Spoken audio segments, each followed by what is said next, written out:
Hello, everyone. Thanks for tuning in. Once again,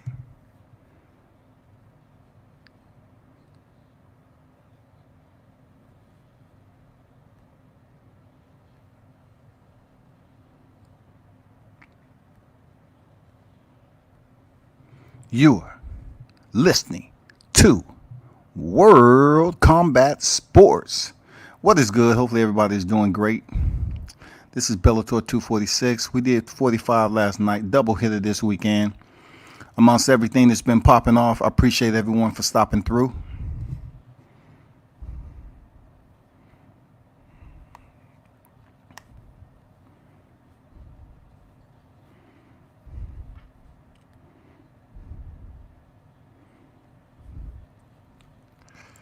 I'm bringing up the fight card. Thanks for tuning in to True Mixed Martial Arts Analytics. Someone who actually, go to the gyms and, at a point in time, practice the art of many. So, the analytics will be a bit more thorough than some channels because, I do take it seriously and attend the gyms to see it firsthand so I can understand what I'm going on.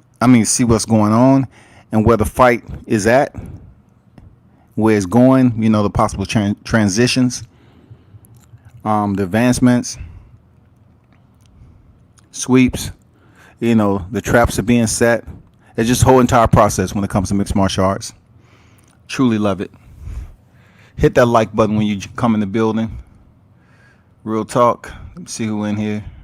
Dion Washington, man. What is good? Salute to you. Well, I didn't say no mean machine, Dion, but I'll be honest with you, shawty. It ain't priority on my list right now, man. I'm gonna check him out. I'm not gonna lie, cause that's what I do. I don't care really who's boxing. I do peek in and check it out. So I'll be lying to you if I said I'm not gonna check out Green Machine, bro. I am definitely.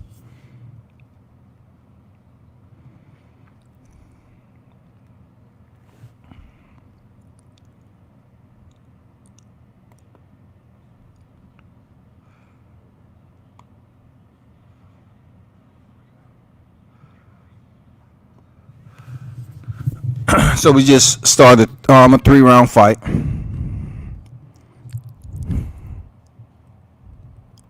They starting off pretty fast, working their legs, have the over-unders up against the cage, locking up.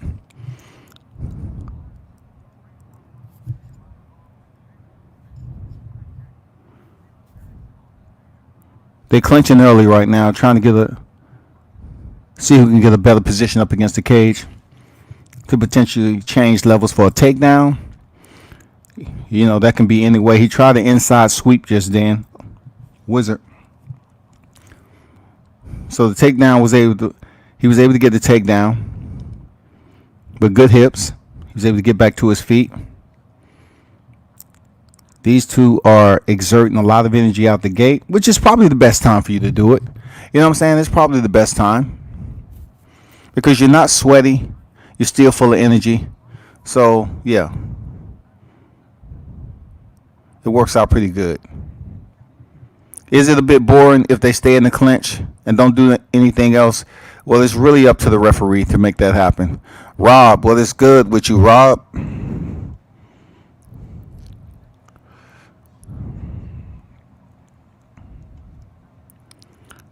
What is up? Let me see one thing right quick.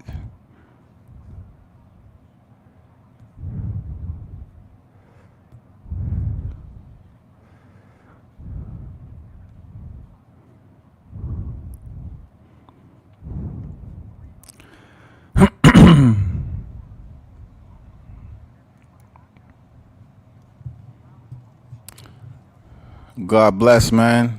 Kano Local Sports in the building.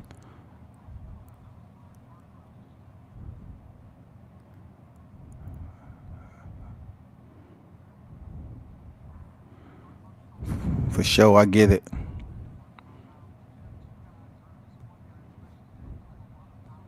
I'm always curious to know other people's take on mixed martial arts instead of the carnival club, like it's Chuck E. Cheese to be saying, "Oh, look at him, he's jumping around and tap dancing."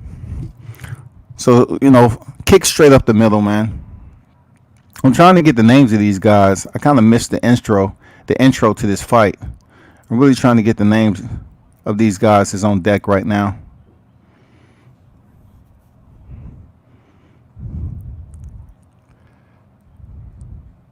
And welcome everyone. This is the Mixed Martial Arts Muddy Flats edition. This combat consists of all facets of striking. From your hands, elbows, no headbutts allowed, no biting. But also you can utilize your knees, your feet, and also at any given time you can wrestle your opponent from the up position down to the canvas, which is the bottom position, however you see fit to apply that system. But it's basically mixed martial arts. The one illegal strikes, illegal rules that they have in here is you cannot try to throw a fighter out of the ring. You cannot kick them in the groin, so to speak. And it used to be eye gouging. But most of the time, you have fists, elbows, and then also every other facet you can use. Spinning technique with both your hands and your feet. You're able to level change and take the guy down. And if you have him down, you can either land punches from the top position, elbows, all that. The only thing you cannot land while your opponent is in a down position is knees. Okay? So if you land a knee and the referee sees it, that would be a break in the action. And that particular fighter gets to take 5 minutes to recover. I don't know if you've seen the one yesterday, but I felt bad for my man Raymond Daniels. I actually know him, man. He's one of the baddest kickboxers in the land. I seen him when I was overseas, when he was still young in the game. He's a beast, a fucking beast. And he kicked his opponent twice in the cup. I mean, it was brutal. It's one of the most brutal cup kicks I've seen in a minute. Unfortunately, it's unfortunate. It's one of the most brutal cup kicks. Dude was crawling and he was crying at the same time. So I know how he felt, man. That shit'll make you piss on yourself. It'll make you do some things your body can't control because it hurts so bad to get kicked in the nuts. Seriously. But you know what it is, man. Bellator 246. What I like about it, the women, their rounds are scheduled the same as men. Equality, right? So therefore, in mixed martial arts, the women can pretty much, negotiate certain pay because they're on scale with the men. They're on scale with the regulated bouts, 5 minutes per round. You know what I'm saying? 5 minutes per round, 5 rounds in the championship fight, or a co-main event, an interim title fight. So you have to look at it in that perspective that the women are doing something that the female boxing has not been able to do yet. The females are still boxing 2-minute rounds, and the highest they go is 10-round fights. So they're going to have to change that up. Change that shit up. Where we at? Fighters touch glove.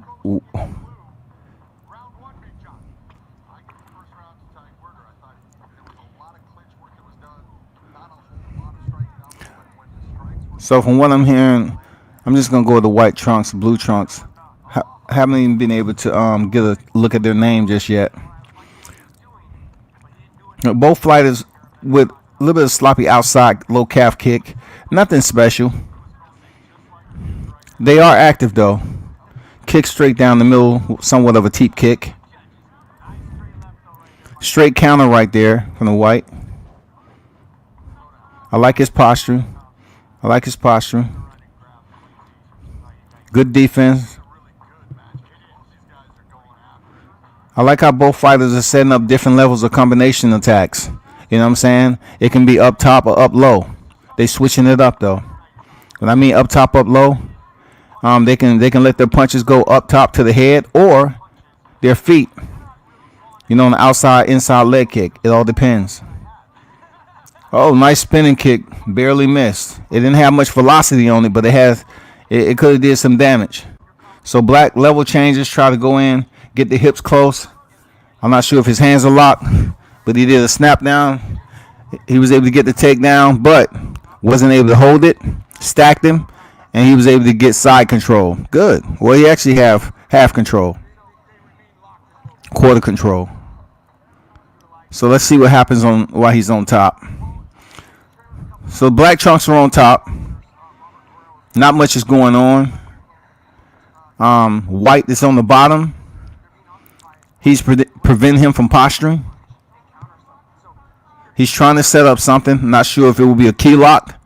But on the bottom position, he's doing what he's supposed to. He's grabbing the underhooks to try to sweep. That's what you want to do when you're in the bottom position. He walks the cage, and then what? Look, beautiful. Now he has back control. Outstanding. Brother, watch out for the elbows.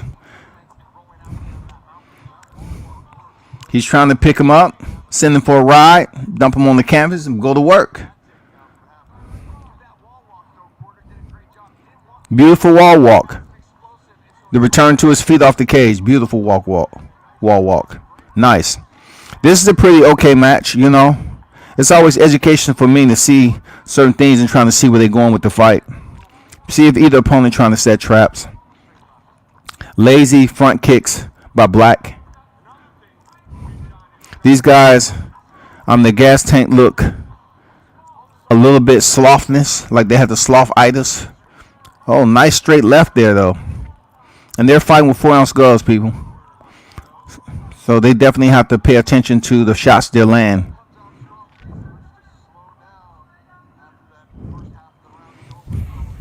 Let me do that now, Conor Loco. Let me do that now. I was looking at some other stuff earlier. Let me do that now, man.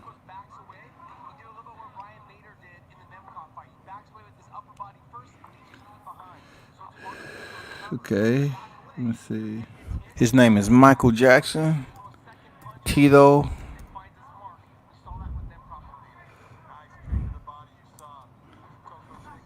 Oh, Carlos Santana. Let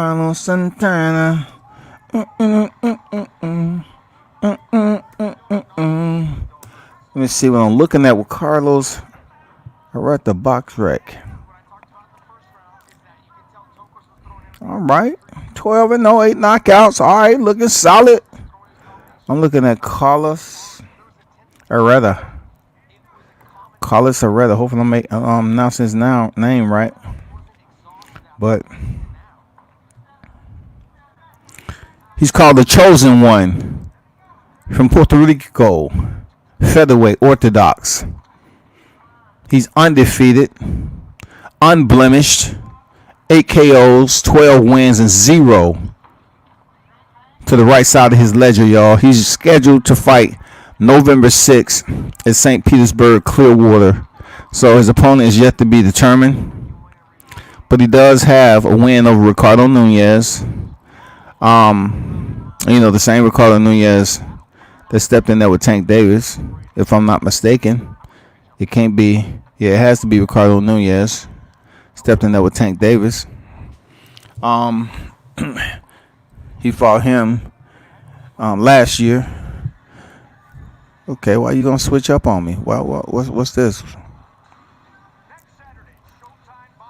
What you doing? Yeah, but I just looked this up.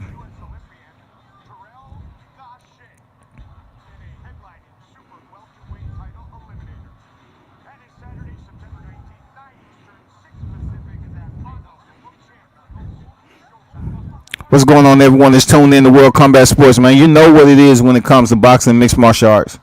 Don't play with me. I ain't just saying so-and-so hopping around the ring and stuff like that. I'm trying to educate you on what's actually going on because I go to the gyms. I'm trying to make it fun for y'all when you watch mixed martial arts.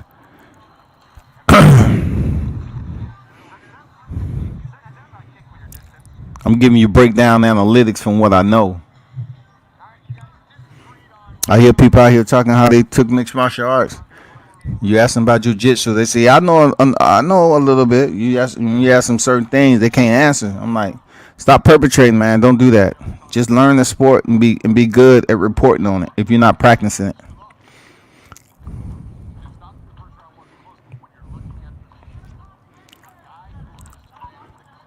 Black Trunks keep leading with a lazy um, left kick, but he is boxing off his back foot.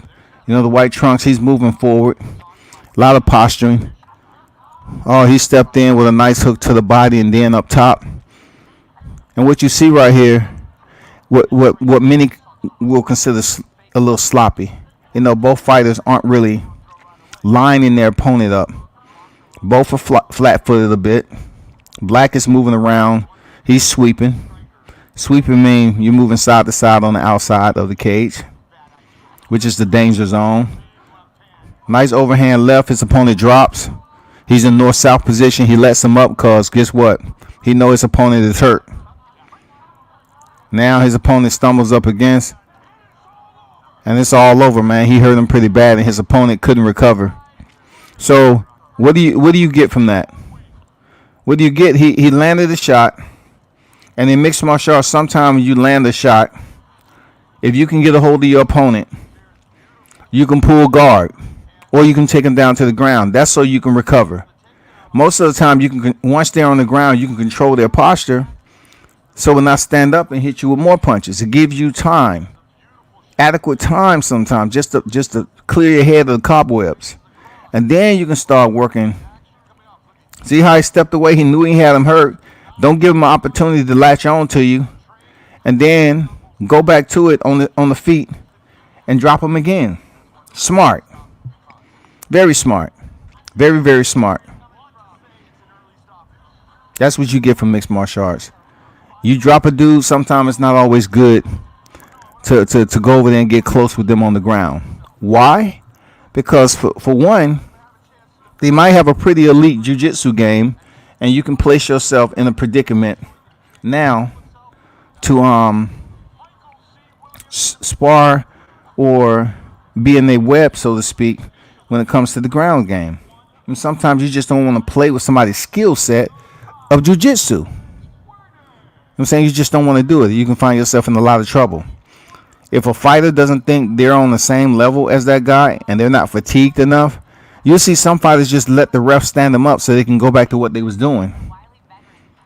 You just can't let them get close to you and pull guard, and then gain the dominant position and sink under submission. Shout out to man Chael Sonnen, man. One of the best fighters I didn't like, because he's a drug cheat all the time. But dude, he can legitimate fight. So he just felt that he had to be dirty every now and then. So salute to him. Did you pull the box? Yeah, I just pulled it up. He has a TBA date pending at Kano.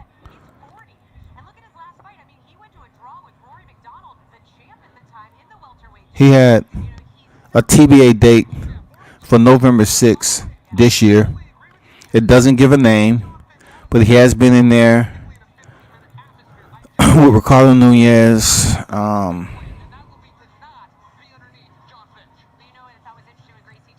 He's working this record up. I can see he has a lot of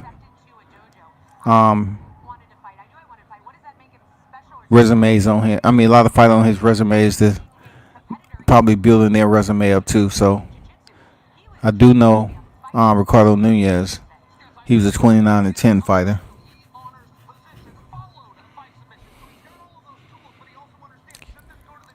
So he won a majority decision. I'm curious why he went back down to a 4-rounder. I could have sworn once you go up to 6 or to 8, you couldn't go back down to 4 when she was already 8. I guess you have to take time off. No. He's been off since last September and he won't fight. I guess you got to have a certain amount of time off. I don't get it.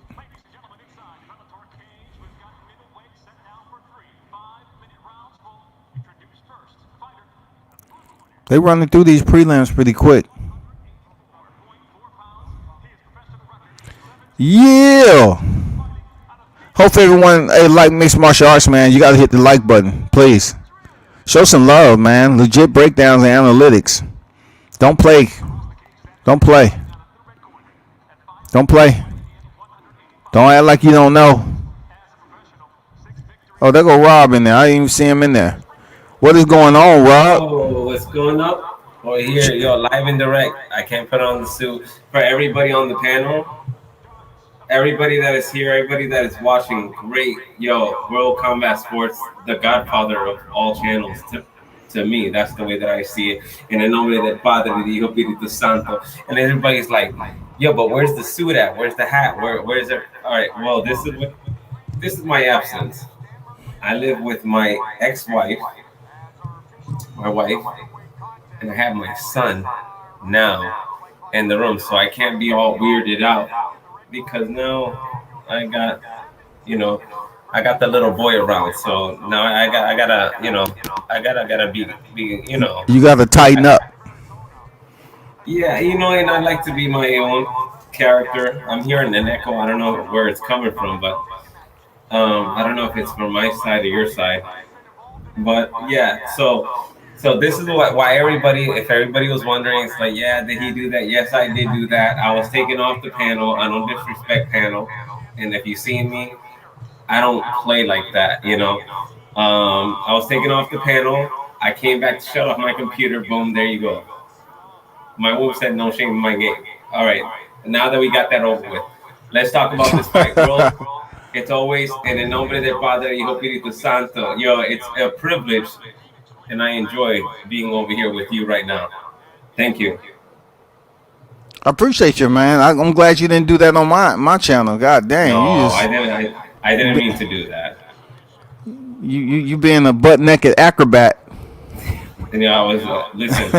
Hey, like my woman says, hey, I ain't no shame in my game. You know what I'm saying? I Yeah. didn't mean to do that, and I was taken off the panel. He took me off the panel. I came back on, and then it was a Thursday. I came to shut off the computer. I took a shower, came to shut off the computer, and then it is what it is. But listen, yo, there was channels world that people were like talking about all my stuff soft. So it helped me more than it did. Like it really helped me. It really You didn't did. see that shit over here though. I wasn't gonna talk about you that Rob like that. No, no, of course not. No, I They watch they might have everybody's they channel. might have been wanting you to send them a 5x11. You know what I'm saying? You never know. You never know. You never know. You never know. And then at the end of the day, it's like to me, it is what it is, and I can only laugh about it because honestly, look at my face. I ain't got nothing to be ashamed about. It is what it is. Life goes on to me, and it's like what's going on my. If you would see the women that I live with, you'd be like this. Yo, Rob, living with those girls, you're gonna be like, I got bad hiccups. You're gonna be like, yo, those girls. You're like, Rob's living J8 in with the those building. girls. You're gonna be like, this. What's going on, Jay? You'll be like, yo, Rob's living with those girls. Like, you'll be like, wow, like, yo, he's really doing it right now. It's like to me, it's like the whole how you can say the whole YouTube thing is like I only come here to appreciate and enjoy panels, and I love to be on different channels because I love combat. I don't people watch basketball, they watch football, hit the like, subscribe. You're here, we're here. You're about to yes, we are here. If I'm on this channel, you already know respect the channel. This is the godfather of all sports right here. He's been he's been doing it a long time. Excuse for my hiccups. Yo, he's been doing it for a long time. And I can only say it's like, subscribe. So this is what it is right now. So I get back on YouTube and it's like, yo, everybody's like saying this, saying that, and I know that you're talking about the fight, but I need to just clear the hiccups, clear the air real quick. And it's like the story is very simple. Didn't know, came on, that's it, and boom, there you go. But at the same time, yo, world, I've been on different channels. Yo, they had like whole entire conversations about the size of softness. It's crazy, Yeah, bro. It's but crazy. yeah, I know you talking about, and you said it, Rob. I get it, but I got Moving it. on, moving on. Yeah, we got to move on because I really want to get back to the fight so I can kind of Go do some ahead, go ahead, go ahead. No, no, analysis. no. I'm here because I'm listening. Okay. I'm here. I mean, But you can I see stay on. You can everybody stay like on. It's all good. You can stay on. I'm just gonna get back to trying to break down this fight. Cool. absolutely, absolutely. I win the 30. Win the first round. 35 seconds left. I'm watching it Um, right now too. from what my understanding is, just looked like maybe I got the other guy on my this is phone. like welterweight. I wonder why they don't put the trunks and the name across the bottom of the screen besides the beginning of the fight. Man, come on now. So right now the fight, it's a lot of posturing. You can see um, the guy in the black, the more shorter fighter, more stockier, shorter reach. I like how he got in on the underhooks. It looked like kind of Kendall Grove. For those of you that know Kendall Grove, I knew him before he Yeah, he, like he an went into opposing mixed martial fighter, arts, man. more closer. Yeah, Um, I just wish I could have talked to him back then. He was headed into the UFC, the Ultimate Fighter house, but he was on base.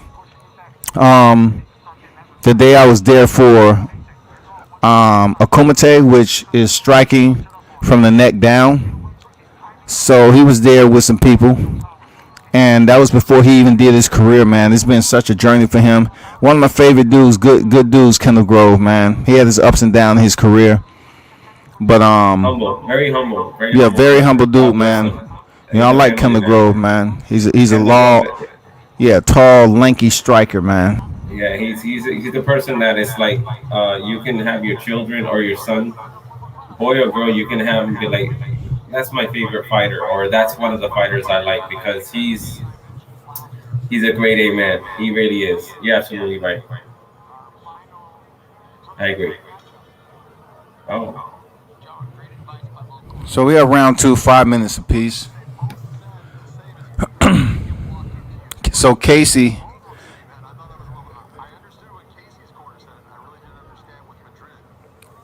Casey in yo, hit that Madrid. like, hit the subscribe button. I'm reading you guys' comment. I see you guys. I see you guys. Kinda local. JB. Oh, we fight October 17th. Okay, cool. Is it gonna be down there in Florida, there, Cano? Appreciate it, Jade.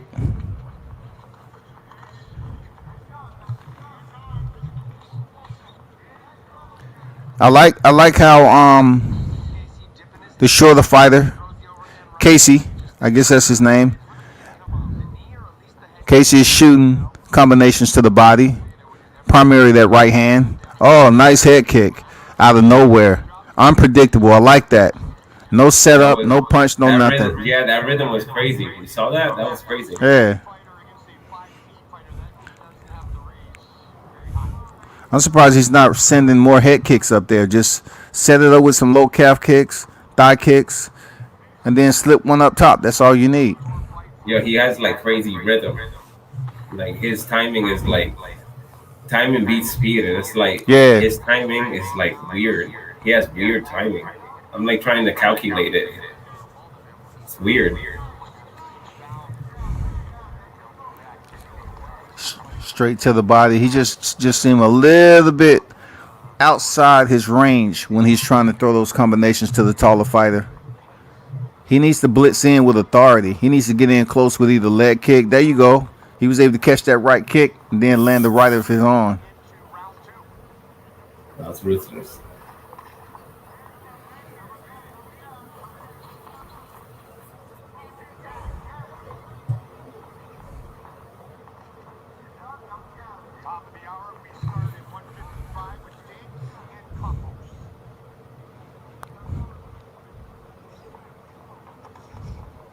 Nice combination. Nothing Yeah, serious. Didn't beautiful. sting too much. It was just something light, something light. But even stun punches can hurt an opponent. It's even like a little tap on the jaw. It's like it can get your brain scrambled. People don't even know. It's like when you're in there and in the middle, just a simple little tap, like a girl punch. You would think like it's like, oh, a girl can't hurt me. It's like that little tap in the right spot at the right time. That's gonna like send your brains to be thinking different. Oh yeah. And people don't know how inside outside shin kick is too, or Oof, a thigh kick. Man, ruthless. them things hurt if you ain't never taken one. I agree. I agree. I mean, I used to, you know, I used to do it, but I had to get a job and pay bills. But yes, it's different when you're in there and you're taking those leg kicks and it's like, that's nothing. Yeah, the thing is that they wait for your feet to be planted, and when your feet are planted, man, that's when they hit you. It's like Yeah, it's not about hitting you when you're ready. It's hitting you when you're not ready. That's when it makes the most damage. correct. Yeah, but this dude is like being Some of the very most like, nastiest um checking, knee checks or oof. shin to shin checks. Anderson Silva. Yeah, Anderson Silva, man, that was just too Oh, that knee nasty. check Hey, I don't know. was I'm gonna disgusting. throw another one out there to you. That Rob Corey Hill. I don't know if you remember Corey Hill snapping his leg in half. Corey Hill was a rising tall, what 6'9" Yo, fighter. He that snapped was his leg, disgusting. man, on check kick. Uh, and the thing is that people be like, oh, the thing is, it's like you never kick somebody with your shin down here. It's got to be here. You know, if you hit him down here, that's that will split. When you're getting checked with a knee, you have to hit here, not here. And that little distance, man, if you get checked over here, snap like a little twig. Your leg will snap if it gets checked properly at the right time. So you got to know when you kick, like those little checks. Like when you see fighters and they're fighting and they're checking kicks, like if you get checked down here, dude, you're gonna feel that one. Yeah.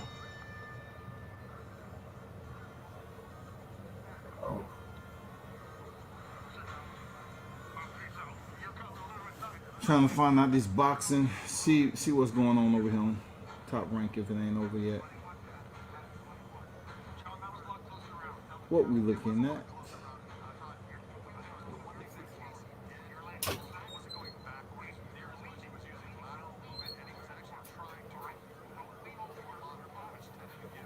Taking it from life in here.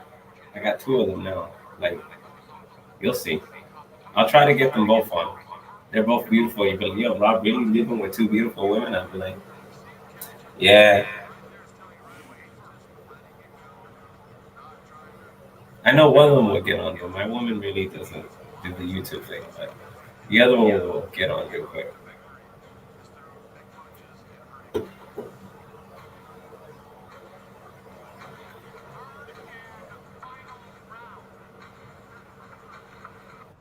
Yeah, so this is what we're doing right now. Yo, thank you for you guys for joining right now. Everybody on the chat, yo, speak on the chat because I'm watching you guys' comments. This is what you're doing. If you're getting bored, then ask questions over here. Say what you want. If you're over here enjoying the show, listen, I'm enjoying the show too. I'm just here in the physical embodiment of my voice contracted within video like transmission, because that's what I do. In the nombre del Padre y Hijo Espíritu Santi, of course.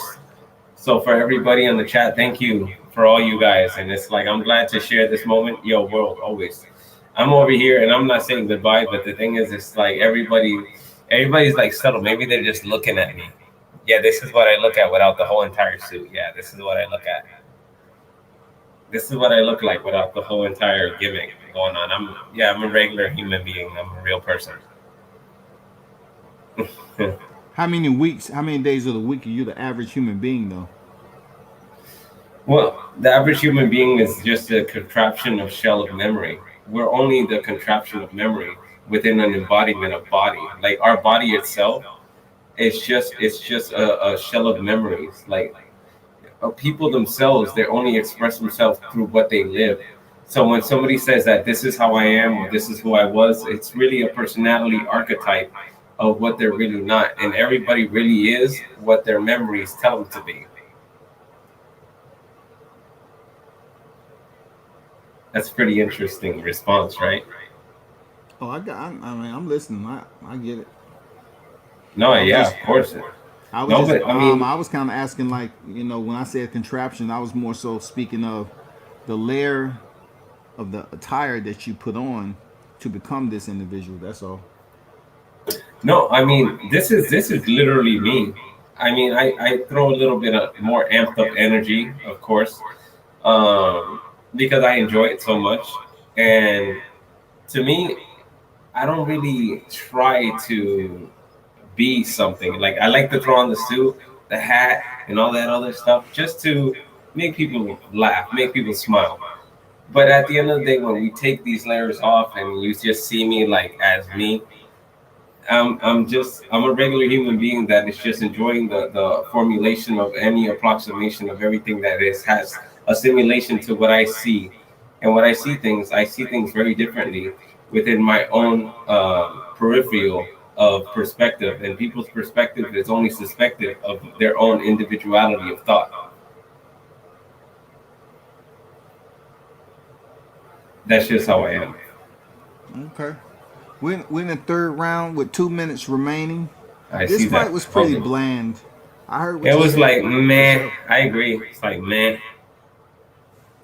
it's kind of like dragging on. There's nobody going for the kill. I think they're both kind of afraid to make a bad mistake. But it's kind of like,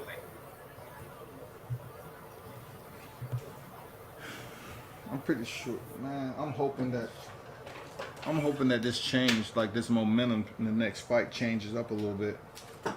no, I mean everything is momentum. If it doesn't change, then we as announcers, you as the godfather of all combat sports channels, of course, it's all adaptation to entertainment to all the people out there listening, because there's a couple other channels over there live, but no, they don't got what's going on over here. This is just pure conversation going on over here. There's arguments over there. We're not part of those arguments. That's not how we roll over here. And you know what I'm talking about. You know what I'm talking about. Well, as You long as you know don't what? mention names, because I don't have time to be going back and forth with nobody Oh, about no, no, no, no, what's no, no. factual, what's factual in a certain case. But I'm just trying to educate the fans on this mixed martial arts, man. No, no, absolutely, absolutely. No, no, never. I think when people do that, I think it's very disrespectful, especially when you're on somebody else's channel. It's like going into somebody else's house, talking about somebody that not that they don't like, but somebody that they know, but it's like it's very irrelevant. Like, why are you talking about that person? Like, you're in my house. Like, Yeah. Mm-hmm. so no, I'm not gonna mention names. I'm not gonna. Of course not. If I'm here with you, it's like en el nombre del Padre, del Hijo, Espíritu Santo. Like, of course, I'm here with you. So I'm here with you because this is the channel I want to be on. It's calm. It's like, you know, the people that come to your channel are on a higher level. They're very more in tune of like patience, and I like patience. I like organization. Your channel is always organized. I always say that. I always say that your channel is very organized. Appreciate that, man. I appreciate that. We just finished, I believe, the last fight of the prelims. It was a banal fight. I'm not gonna lie. I Yeah, didn't I get was like, I didn't get anything from it except some movement here and there. Really nothing to rant and rave about and jump up and down. I just didn't see it in we this were fight. filling the spaces there. We were filling in the spaces there. Yeah. There was really nothing to talk about other than just trying to make conversation, quantum conversations. Did you hear? Well, matter of fact, shit. While we in between fights, I'm gonna ask you why you on here, man. Let me go back to the lab and bring this up so we kind of have some conversations about it. I'm not sure what's gonna be your take, but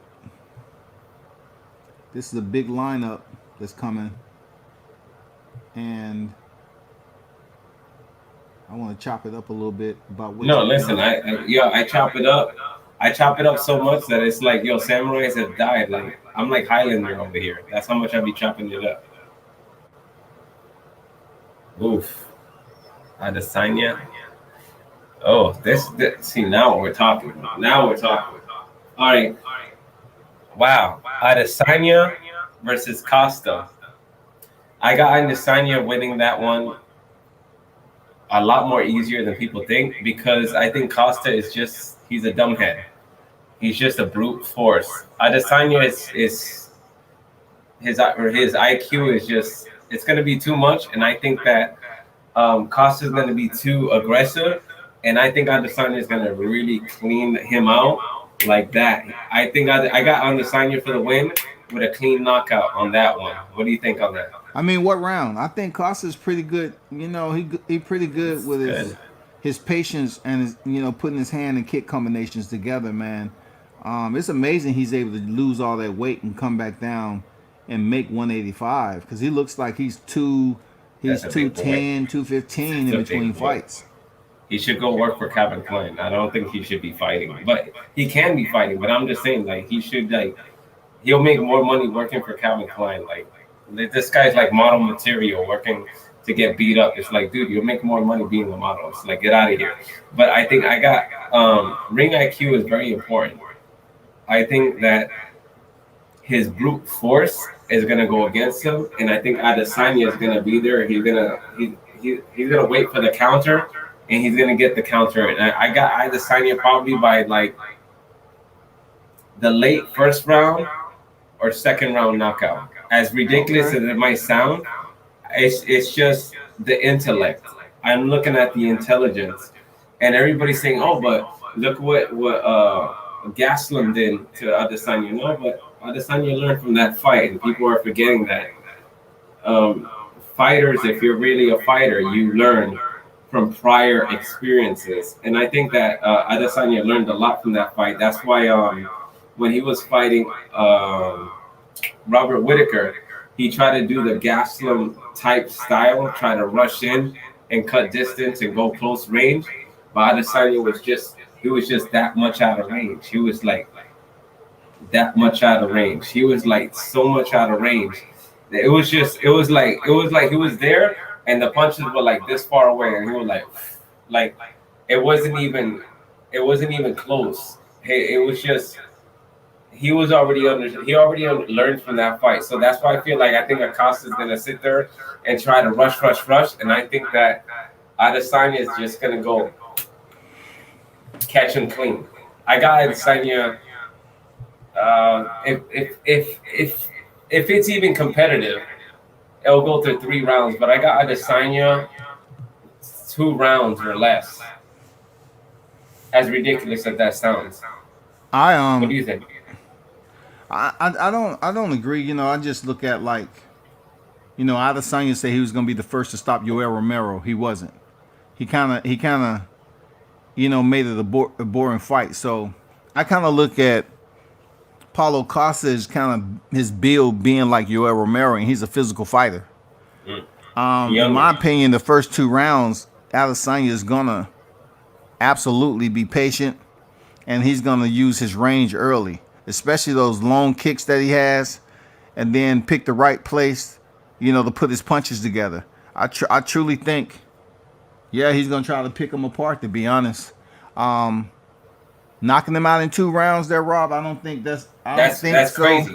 It's You crazy to know, say, but what I think about is just mathematically, statistically, and that's a great point where you just brought up with Romero. Romero, I think that they were like both afraid to make a mistake, but Acosta, I think his aggression, I think he's going to be more vulnerable to making a mistake more than Romero, and that's why I just see something clean happening out of nowhere, and people are going to be like, did he just do that? Did Adesanya just knock him out like that? And we're seeing a legend in the making right now. But the thing is, we don't see it yet. That night, we're gonna see it. And the thing is that it's more intellect. It's driving yourself into somebody's mind. And I feel like Acosta's gonna go in there like trying to come in there and be the bully. And I think the bully game is really gonna go against him in that fight. And I just feel that Adesanya is gonna go like that, move, and then boop. he's gonna hit him, and everybody's gonna be like, he's down, and then all of a sudden it's gonna be like this, like what? Everybody's gonna be denying him. I just feel it's gonna be clean because Acosta's really not an intelligent fighter. He's just a brute. He's a literal brute. And we're gonna have to push through these so before the next fight comes up. All right, so Kobe Covington, Woodley, Kobe Covington. I like the character. I like what he brings to the table. I got Kobe Covington. What do you think about that? Kobe Covington, he gave Kamaru Usman a pretty decent scrap, but his boxing, he was showing some. He showed he had better hands than Kamaru Usman, but he was still getting caught with some shots because Mm. he was trying to knock him out. In my opinion, I think he wanted to go out there and try to knock out Kamaru Usman. No, that was a And dogfight. That was a dogfight. yeah, that was a dog fight. And Kamar, he showed he had a chin strap, you know. So with Tyrone Woodley, who's coming off that beat down from Gilbert Burns, man, it's going to be interesting because I It's a think good fight. I I got think Covington though. yeah, I think Kobe is going to try to work his wrestling also and see who's the better wrestler. Yeah, and it's a great rival, great match. I can't wait to see that one. Rages versus Black Cole, which I got Rages in that one. What do you feel about that? Yeah, I got Reyes too, man. I had him beating John Jones 3-2. Man, to me, I saw that fight and I scored it. It was like, man, I had him for the first 2 rounds, Yeah, but then I felt like John Jones was just getting more and more and more momentum towards the fifth round. And the thing is, it's crazy with the judges how it works. Especially if you're the champion, you got to beat the champion to be the champion. correct. If you're, it's debatable. Of course, it's debatable. I have John Jones like not by a hair, but like 1 point. Like Rages just almost had it, but he didn't make it happen. Moving on. How do you feel about that? By the way, sorry. Yeah, I agree. I mean, I agree with what you just said, man. Not too much to talk on the Reyes, but I have Reyes winning out the way he looked against John Jones previously. That I was like that, his, that was I like crazy his good. initiative. He want to be first. He really keeps his opponent off rhythm. With his inside outside leg kicks, Yeah, man. he has crazy weird rhythm. Yeah. So he keeps Moving nagging and on. nagging and nagging, and then put his hands together before you know it. The Moving on. Mega Medoff and Justin Gaethje, man, the one that's in the center, man. Yo, What about that fight? man, that to me, even myself, I have to go. I have to teeter totter there because um, Gaethje he's he's like a Pacquiao. He's going to go in there. He's going to get knocked out, or he's going to knock somebody out. He's in there to fight, and I feel that for Khabib to oppose his will on him, Khabib is going to take damage that he never took before. In this Okay, I particular concur with fight, that. All right. in this particular fight, I'm like, I can't even choose. It's like if he's saying I just need 5 leg kicks, like he's already when I watched the interviews, he already saying like I need to stay off the fence and I just need 5 leg kicks. Like his plan is pretty precise to beating Khabib's like to weaken his style against him. In that fight, it's still 50-50 to me, but it's like when I gotta lean left and right, even though that Khabib got that many wins, but he just lost his father. So it's like, man, I don't know where Khabib's mind's at. So it really makes it that's a 50-50 for me. Who's better on the feet in your opinion? Oh, Gaethje all day, easy, Yeah, that's what easy. I say. Gaethje is better on the feet, but he has wrestling pedigree. Both of them, of Mm, course. And when it comes to wrestling, Khabib is just the animal and proving that he's the best in the cage. So, from what one I'm of the hearing, greatest that, maybe of all times.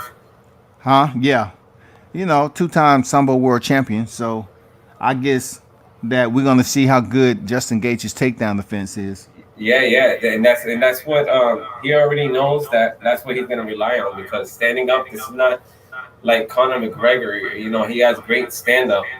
Gaethje is just Conor McGregor don't really throw leg kicks, and that's what makes it to me so intriguing. Is that I want to see when he takes a leg kick. I want to see when he goes wow and he hits him with a leg kick. I want to see the reaction Khabib does when he gets hit with that first leg kick. I want to see how he reacts to that because if Gaethje says 5 leg kicks, these are fighters, and when Yeah. they speak very like from the heart. They speak very genuinely. They're trained to be combative warriors. So it's like if you say all I need is 5 leg kicks, then I believe him. So if like when he gets that first leg kick, I'm like this. I want to see how Khabib reacts to that. Like when he gets that first leg kick, like whoosh, like I'm wondering like how will Khabib respond to leg kicks because Khabib usually never gets leg kicks. And what's his name? Edson Barbosa, whatever his name is, he was Yo. supposed to throw a lot of kicks, but he didn't. But the thing is that Gaethje's gonna throw those leg kicks. You know what I Oh yeah. mean? He's not gonna get caught up in the moment. I think that Gaethje can really grab the moment and he can harness it. And I think it's gonna be a fisticuffs. I think it's gonna be a fisticuff. If Khabib gets him down one time, that's one round for Khabib. Easy. You don't get up. Khabib is used to wrestling with 245, 230 type fighters. You know what I'm saying? So, your little 155 pounders, like, you're not going to really do nothing when he's over there wrestling with Daniel Cormier, aka one of the GOATs, aka one of the greatest of all time. It's like if he can wrestle with a dude that big, if he gets you down, dude, his strength is on some other scale. But this is the thing before it goes to the ground, you're always standing up first. So that's why I say 50-50 with this one. Yeah, real talk. Justin Gaethje has proven he has some lethal leg kicks, man, and they do damage. I mean, they Yeah. absolutely do damage. He, So he twists his, if you see those leg kicks, he twists. Man, it's like, unless you've been in there and got a leg kick ever in your life, those leg kicks, it's not about getting kicked in the leg. It's about getting kicked in the leg when you're trying to move forward and you're trying to close distance and your front foot is planted. And when you get kicked, when your front foot is planted, that's when it hurts. When your leg is planted and you get caught at that time when you're try to attack, that's when you're like, and that's when you do one of those. You do one of those. I don't even know what it is. I don't know what it is. Maybe it's a new dance I'm making up. But when you get kicked and you're coming forward, and you go, and you see them do that. yeah. That's when you know that was a good kick. That was Oh a yeah. good leg kick because you planted your foot and it's like bang, they catch you. So man, that's a fisticuffs, man. That's a 50-50 fight. I can't call that fight. I don't know where Khabib's head mindset is. Um, After losing his father, I don't know if he's more motivated or unmotivated. It's definitely something to see. That's true. The first fight, appreciate that breakdown. The first fight has started on the main card already. We in the first Mm. round with 240 on the main card of Bellator.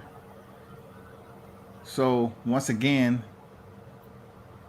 I missed the names of the guys that's on there, but they have the blue and they have both have black.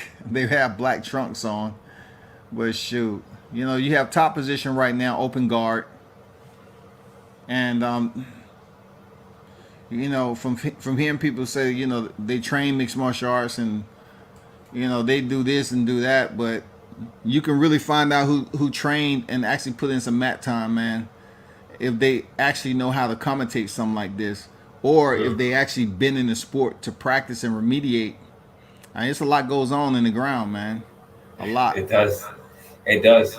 It's people think that it's really about strength, but it's really about movement of body weight, and it's really Tai Chi. If you don't know what Tai Chi is out Yeah. there, guys, it's really about using really maneuvering force without really enforcing energy. You don't really need energy in order to do what somebody does. If their leg is moving this way, you don't go against the leg. You kind of want to just swiftly let the leg go. Like it's Tai Chi. It's a dance. It's a dance. That's why I love combat sports. That's why I respect combat because there's basketball players and I respect basketball player. Rest in peace, Kobe Bryant. It's like I respect football. But the thing is with combat sports, it's just it's me versus you. it's me and you. No matter what anybody can tell me in the corner, when we're there, it's just that's it. It's just one man versus another man. It's gladiator work. I love the gladiator word. I not the wordplay. I love the gladiator like collision that goes on there because it's you have two people that are literally training, and then all of a sudden ultimately coming to one point, and then boom, the collision of like two literal machines just coming together that believe that they can't lose. That's why I love combat. I love combat. Man, this fight is on. Are you still looking at the Bellator fights? This is a good fight that's on here. No, It's no, been that's I'm watching it. it's That's been crazy. it's way more physical than the last one. These guys Oh, obviously have good wrestling skills, and with good wrestling skills, you can tell that they also put in that mat time for jiu-jitsu for grappling also. So they've it's a been chess match. nullifying each other from getting a position. I like how the white fighter was able to tuck his chin and defend that rear Yeah, naked choke. The RNC. You yeah, know what I'm saying? yeah. I don't know his name. I don't even know what the ethnicity is as the other fighter. I don't know if he's freaking from Brazil, Mexico, or what. But Doesn't matter. It doesn't matter. Listen, I know who you're talking about. But yeah, it was good for him to actually have that defense to tuck his chin. He really didn't have to do the hands 2-on-1 to kind of pull away and break the choke. It wasn't never in that deep. But yeah, it was a pretty good fight, pretty active. He kind of reminded me of Joey Beltran a little bit. Mm, But I was like, no, Joey Beltran fights on bare knuckle fighting. Yo, that bare knuckle fighting, that's gonna be the next big thing. Watch. Yeah, I it's mean, growing pretty I good. already bought some stocks. I already bought some stocks on bare knuckle fighting. That's the next big thing. Bare So knuckle. so what are they still going at right now? You have to just drop it to in the private chat. I just want to know what they're going for right now. What do you mean? The stocks, Oh, I would the have to bare look knuckle, it up. the bare knuckle fighting stocks. No, no, I would have to look it up, but I Oh, haven't okay. because I'm on my laptop. But they're going in. They're going up. They're uh, they're definitely going up. If I sit here, I would have to like pause. Let me pause this. Hold on, I'll tell you in a second. I'll tell you. We're in the second round, people, of this Bellator event. Very solid fight. These guys have been pretty active with their hands, man. They've been at close distance. Nice straight left.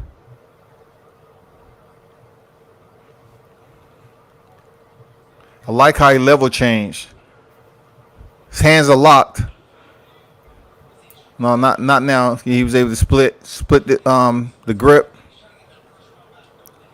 Now he's going for a single crotch lift. He gave up on it. Let go of the underhook. And these guys are throwing hands. Nice exchange from both of these guys.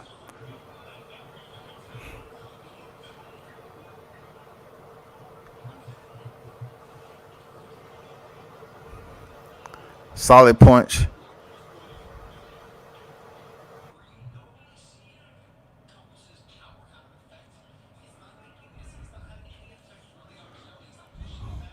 Left hand landed. One thing about mixed martial arts, you can find them in both stances, man. It's just not really,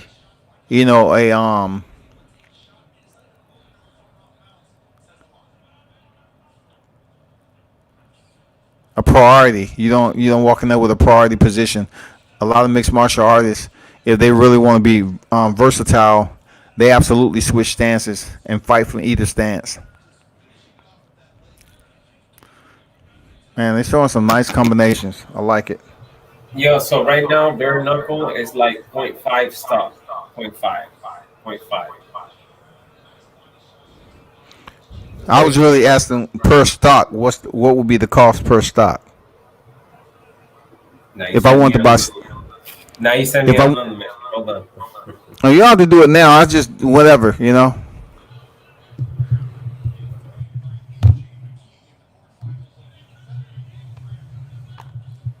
Nice inside leg kick. These guys is putting it in. They putting in work. I like it. Body kick. Oh, red and blue. I'm just gonna go off the gloves, red and blue. I'm just gonna go off that. Red comes in once again, change level, get in on the hips, and good takedown defense by blue. Good takedown defense. I like how he stepped away and shot the left hook. He missed with the right uppercut though. But man, Blue has very short, quick hooks, man, when he's out there. Very short, quick hooks on the exchanges on the inside. Oh, I like how you switched up that dang abdominal shot and then went up top with a head kick. Cool. No hesitation. Pop, pop. Nice. Kept him on the clock. Kept him on the clock, as they call it. Inside kick by Red.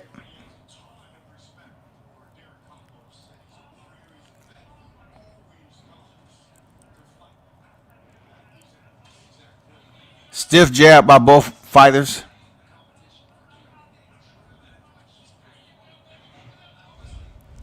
This is a knock 'em sock 'em fight just a little bit, but not too much. They're not taking an extreme amount of punishment, but they are very active with their hands. Shots are landing, more so the jabs. Red is in the pursuit. He's the one that's in the space of Blue.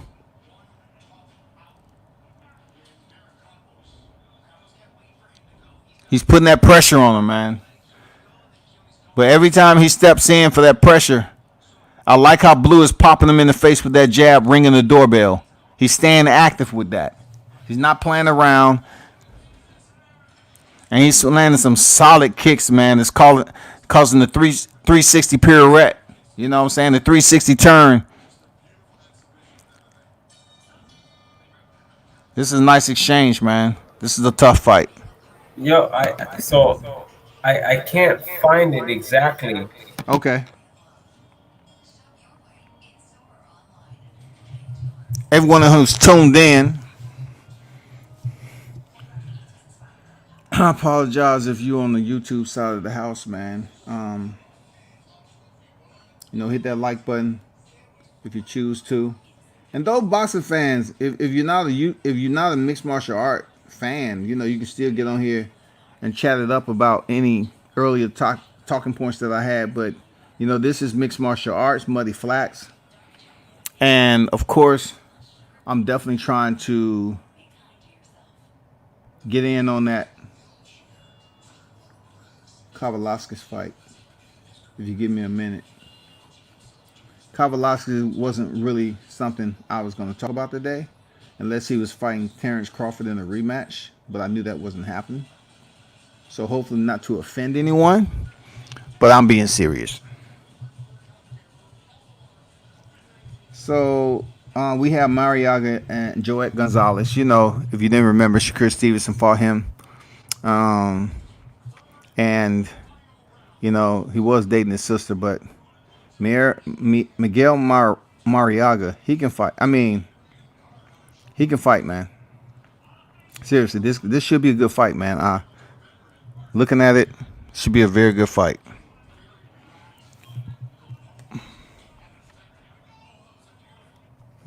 I'm gonna stick to this freaking top rank fight right now, and not that. Man, Mariaga, he's letting go with a 4-punch combination on the inside. Do your thing, shawty. Do your thing. Shine on him. Shine on him. Shine on him, yo. Shine on him. Joet Gonzalez, man, he's not the worst for wear. He just need to get his timing down.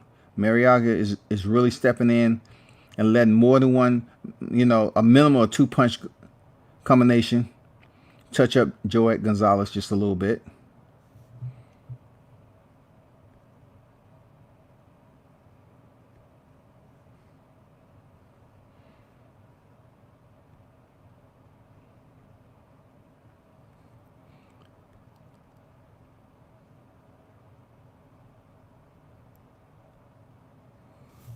Joet moves in, nice jab to close the space.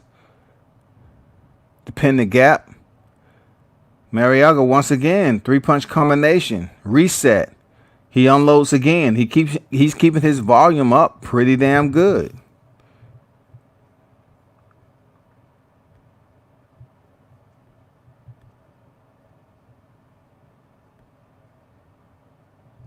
I like what I'm seeing from Joey Gonzalez and Miguel Mariaga.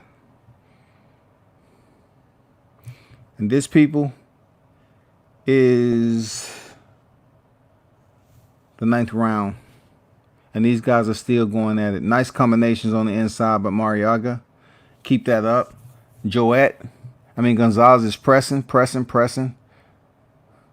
Both men exchange nice, solid, straight punches down the middle.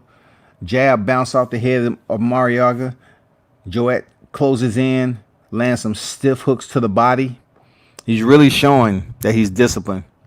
I like that high guard. He blocked most of those shots from Mariaga.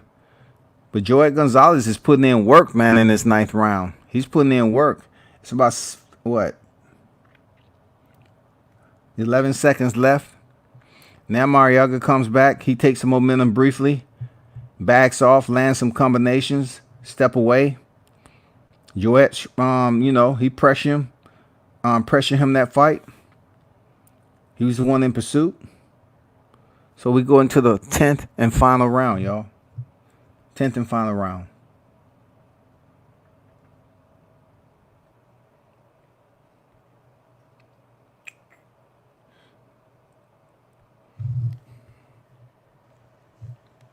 I know what you're thinking. Yeah, I know what you're thinking.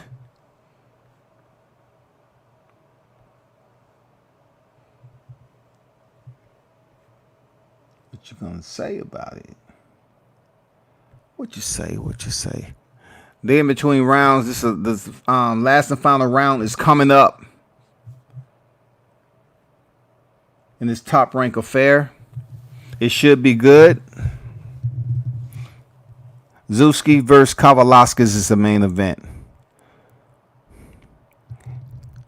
Foot feints by Mariaga.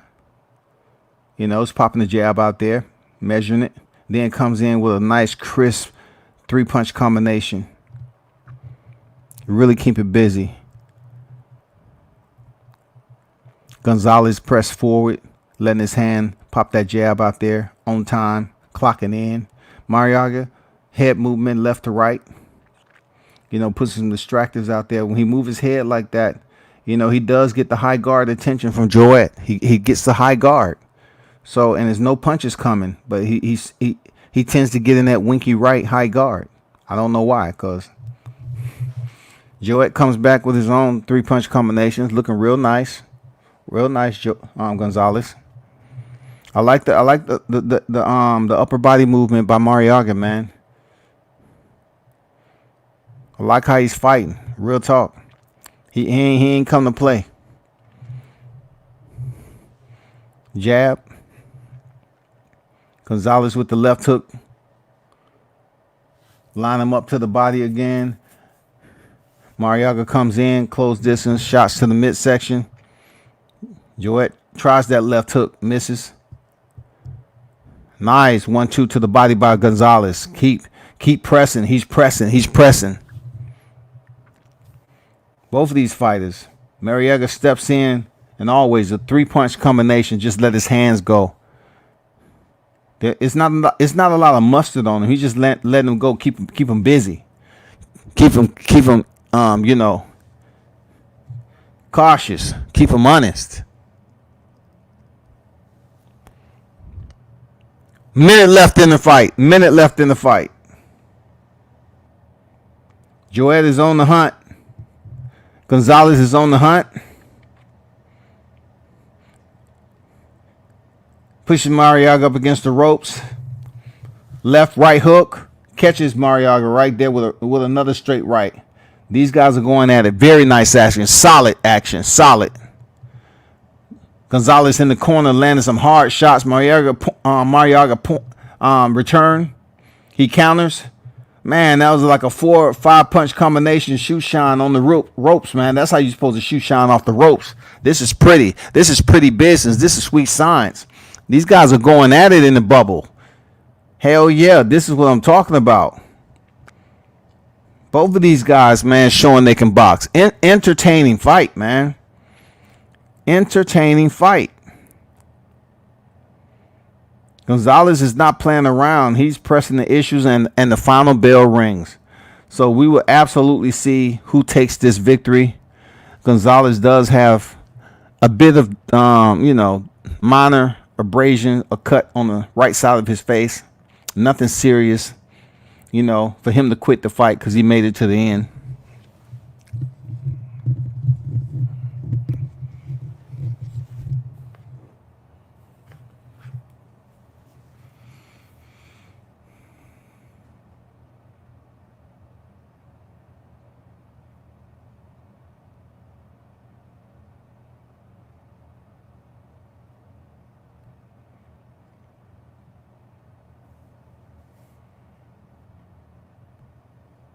So that's the top ranked card, man. It is now over. I mean, that particular fight is over at the moment. Appreciate everybody who stopped in, the ones who didn't stop in, and the ones that's thinking about stopping in. Make that choice, because the night is about to be over. You know what it is. Let me get this picture from up here. I was going over that with Rob, so let me take it off right now. That's a huge freaking roster right there to plan the rest of the year, to be honest.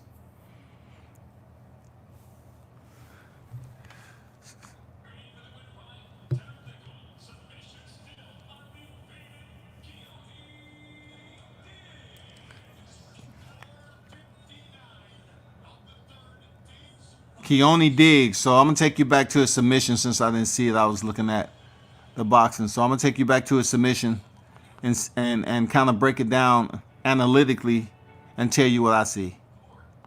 Because that's the whole process of truly knowing what you're looking for in mixed martial arts. Where are we at? Come on now. Take me back to where it all began.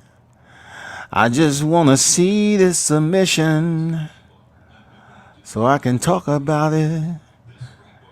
Yes, again. Whoa, I want to see where he fucked up.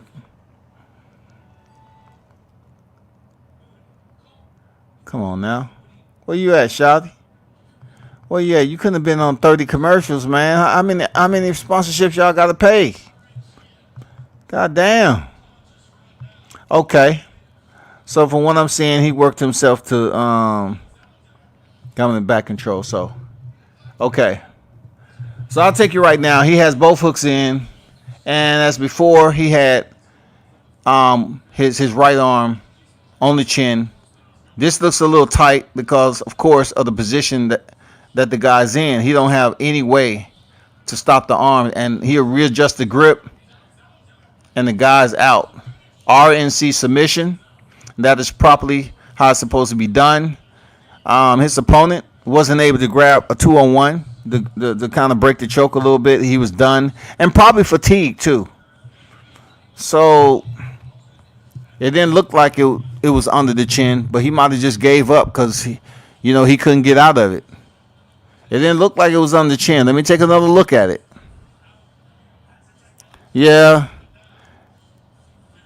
It still looked like it was on the chin, but I guess he was cutting off the carotid artery, and that in itself will make you lose consciousness. Check. Mixed martial arts at its best. Outstanding sub. Outstanding sub. So back over here, Shouty. Gonzalez won, of course. Salute to Joy Gonzalez. Getting his name back out there. Get your name back out there, Gonzalez. Salute to you. Salute to you, homie.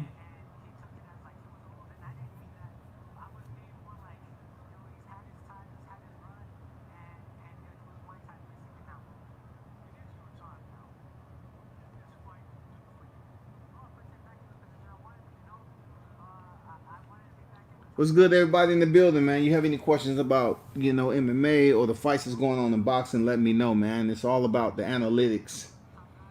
Ask me a question I'm pretty sure I can find. Don't ask me nothing about that Devin Haney and Gary Russell negotiation. I'm not talking about that right now on this fight card. But if by chance you're able to tune in to Bellator, which is mixed martial arts, Bellator 246, or the top ranked card with Mean Machine and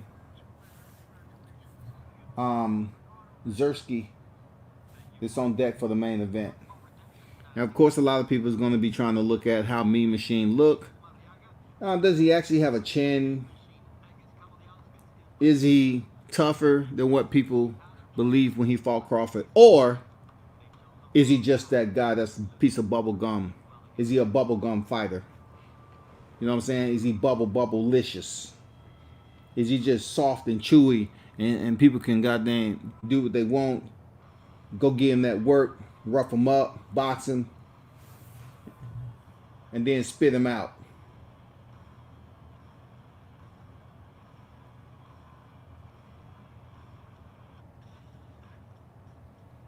Dang, somebody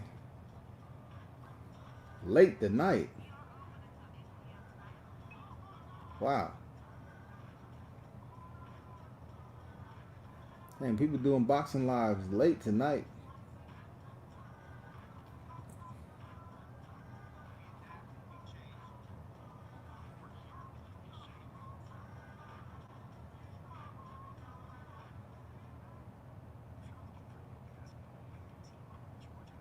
I know, people. I know.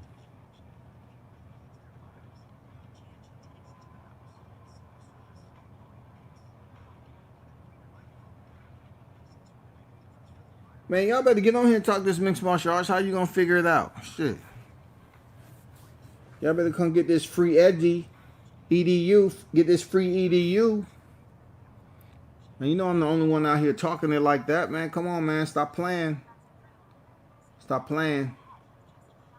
Don't be scared to walk up here and ask some questions about this mixed martial arts and the boxing card that's coming on, man. Y'all stop playing.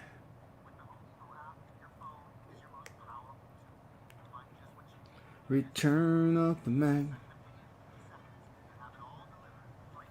The last fight ended via RNC submission. RNC is rear naked choke. A lot of process went into that. It was a very grueling fight. And when it came down to it, fatigue will set in and make it easier for the aggressor to change levels, get in on the hips, and get that takedown. With that takedown, you have to gain control. When you get any fighter down, you're not trying to land in their guard. So you want at least side control a full mount. Most of the time, you go for what works, what is easier, and then advance, and that is side control to the full. Let's go. This next fight look like it's gonna be solid, Shawty. Look like it's gonna be solid, Shawty. I don't want to be accused of talking slick, but that's what we do down here in the South, man. We call Shawty can be a little Shawty that we trying to get up on, holler at for a second. You know what I'm saying? Shawty, can I get at you right quick? Come on, let's conversate right quick. Let me holler at you, Shawty. Or it could be Shawty, man. Get your ass off around here, man. What you doing? You doing too much. You in the wrong area, man. Bounce, Shawty. Don't come around here no more, man. Move.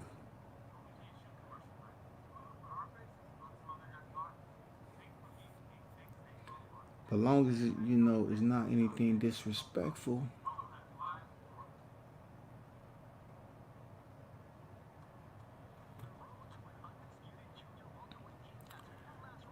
Yeah, Josh the Punk Thompson commentating with John McCarthy, Hall of Fame referee. You know what I'm saying? I mean, on both sides, in my opinion. Even Kavalaskis, I think it's going to be a nice closer on both sides, mixed martial arts and boxing.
So I think we have Liz Camooch on her way back.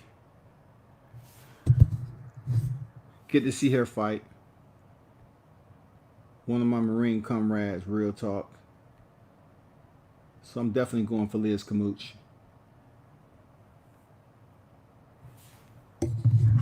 I'm definitely going for Liz Camooch. Let's see what the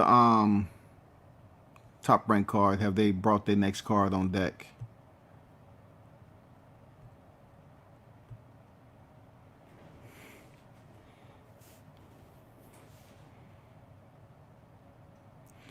Turn up the Mac, turn up the Mac.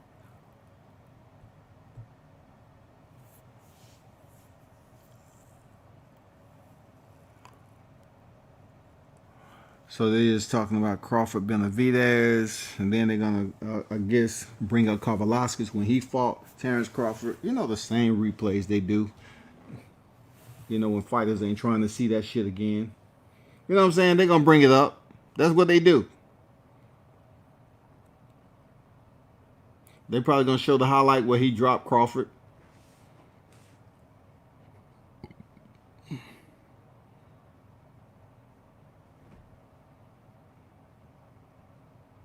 Yeah. What we talking about? Let me give you this news. So Arthur Bellator, who's 15-15. What I mean by that, 15 wins, 15 knockouts, shouty. He's gonna face Adam Dienes, light heavyweight world title showdown.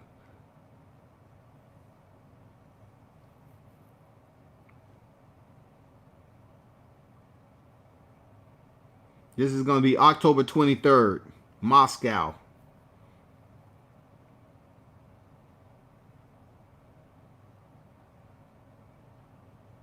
So this fight was originally supposed to happen October 23rd, but it's saying it's postponed due to a rib injury of Arthur Bellator.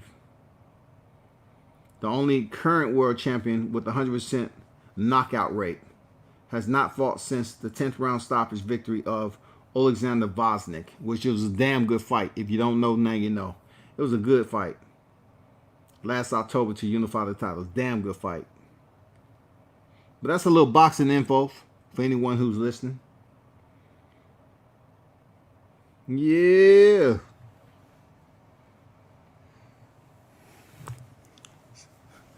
So we're looking at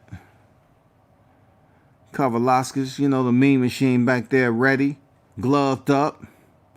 You know, both fighters look like it's time to go out, do the ring walk in the bubble, you know, enter their 4-corner domain, their quadrant, where they're going to throw down and give us a show. That's all we looking for. I think this is going to be a better fight than what people think, man. I think it's going to be a real good fight, man. I think they match up very, very well. 9 and 1, 5 knockouts. They match up very well. I think they match up very well, man. It's going to be a nice one. My girl Liz Camuch is on deck next with Bennett. Bennett is a hot one. I ain't going to lie. Deanna Bennett. La la la la da da da.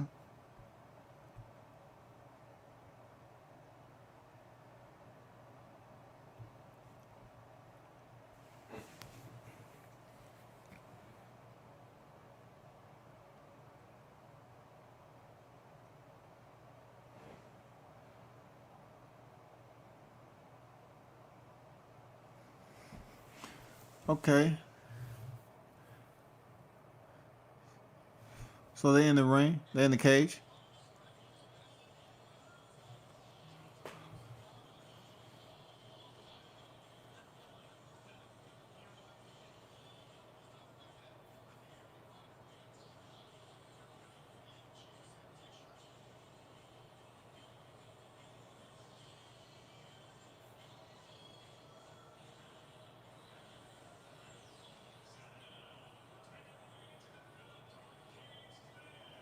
She's a world-class wrestler, that's for sure. Smash that like button, let's get it. What?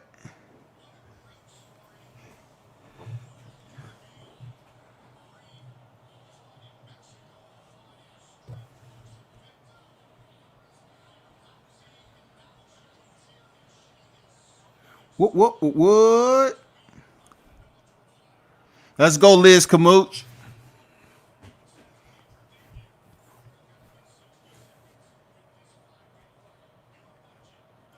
If you don't know who Liz Camuch is, you know, she's a 125-pounder. She initially came into the equation, and she was very, very close for being the first woman to just really shock the world with Ronda Rousey. She had her in a standing, she had back control in a standing position, trying to lock in the RNC. If she just would have pulled back instead of leaning her head from to ear, allowing Ronda to kind of work and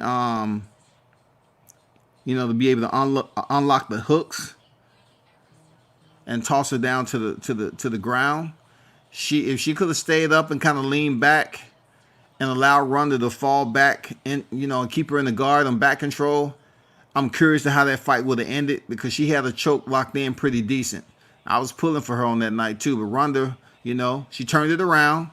She was able to get her, you know, off her back and commenced the GMP, ground and pound.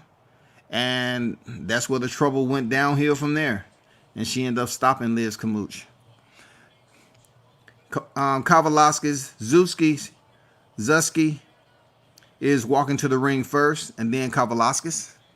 But on the Bellator side of the house, we have Liz Camuch, who is indeed 36 years old, to her 35-year-old opponent.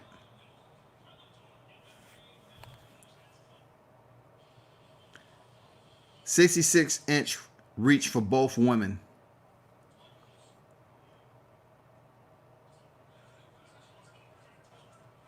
First round. You know, both women are in the clinch. You know, they have body locks on one another. Liz Camuch is up against the cage, trying to defend the takedown. Man, okay, I like how she got that takedown. It's almost like an Eminari roll, but it ain't. You know, it looked like she was about to put in a banana split, but she changed. Okay, cool. So Liz Camuch She has slight partial back control, but good scrambles. Good scrambles, Liz. Good scrambles, man. I like that. Both of them back up to their feet. Kamooch pushes her against the cage. The round ends. Nice. Nice. Yeah. Uh-huh.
Second round start with Liz Kamooch. I'm still waiting on the Mean Machine. Once that happens, I'm definitely going to be talking about Mean Machine and Zuski.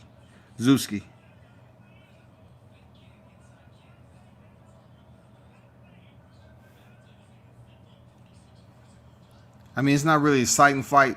Both women just throwing basic standing techniques. Liz Kamooch, hands up. You know, a lot of back and forth. Liz Kamooch, man, you've been in the game much longer than that. I expect you to be getting this in, man. Come on, Liz. Come on, Devil Dog. Let's go.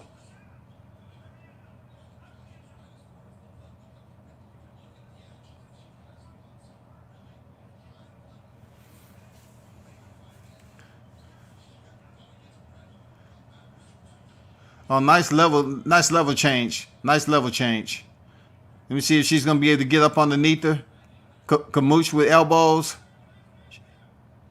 Okay, man, they're taking Liz Kamooch is being taken down too easily.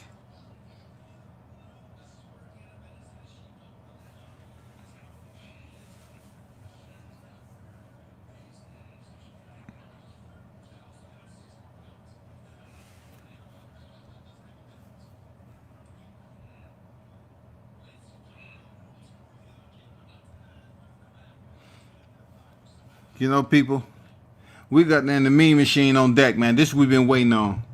Forget that Bellator for now. We're going for the boxing. We're in the first round of 10.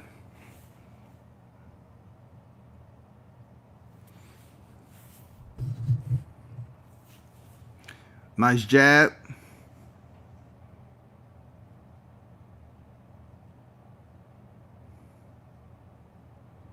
Mean Machine is in the black. Zuski, of course, has the kind of black abdominal guard with the white stripe.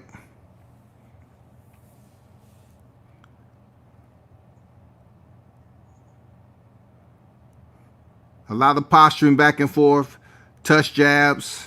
You know, both of these fighters really hasn't closed in yet. Mean Machine with the nice jab, returned by Zuski. Oh, nice step in, left hook by Zuski. It's getting physical. Mean Machine returns the favor and say, you ain't saying nothing but a word. I'm giving you this business. I'm hand delivering it. You know what I'm saying? We ain't playing tonight. I'm hand delivering this. Let's go. Okay. Nice overhand right. Okay, 1-2 combination down the pipe. Okay. All right.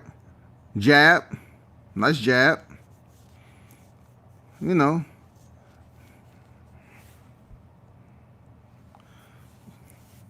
Popping that jab off the head is freaking Kavalaskis. Like it. All right. Just waiting on the mean machine to get mean. Okay. They exchange. Hard right. And then return by counter left by mean machine. Let's go. Let's go. Let's go. Pop that jab out there. Both got off on that jab.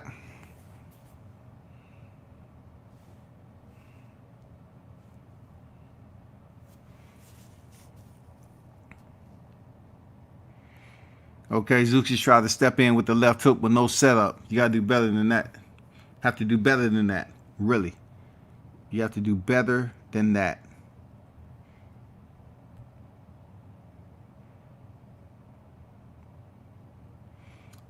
Justin, the fights are basically on ESPN app, and Bellator is on your network. That is where the fights are at, my friend. That was a good first round. Very good first round.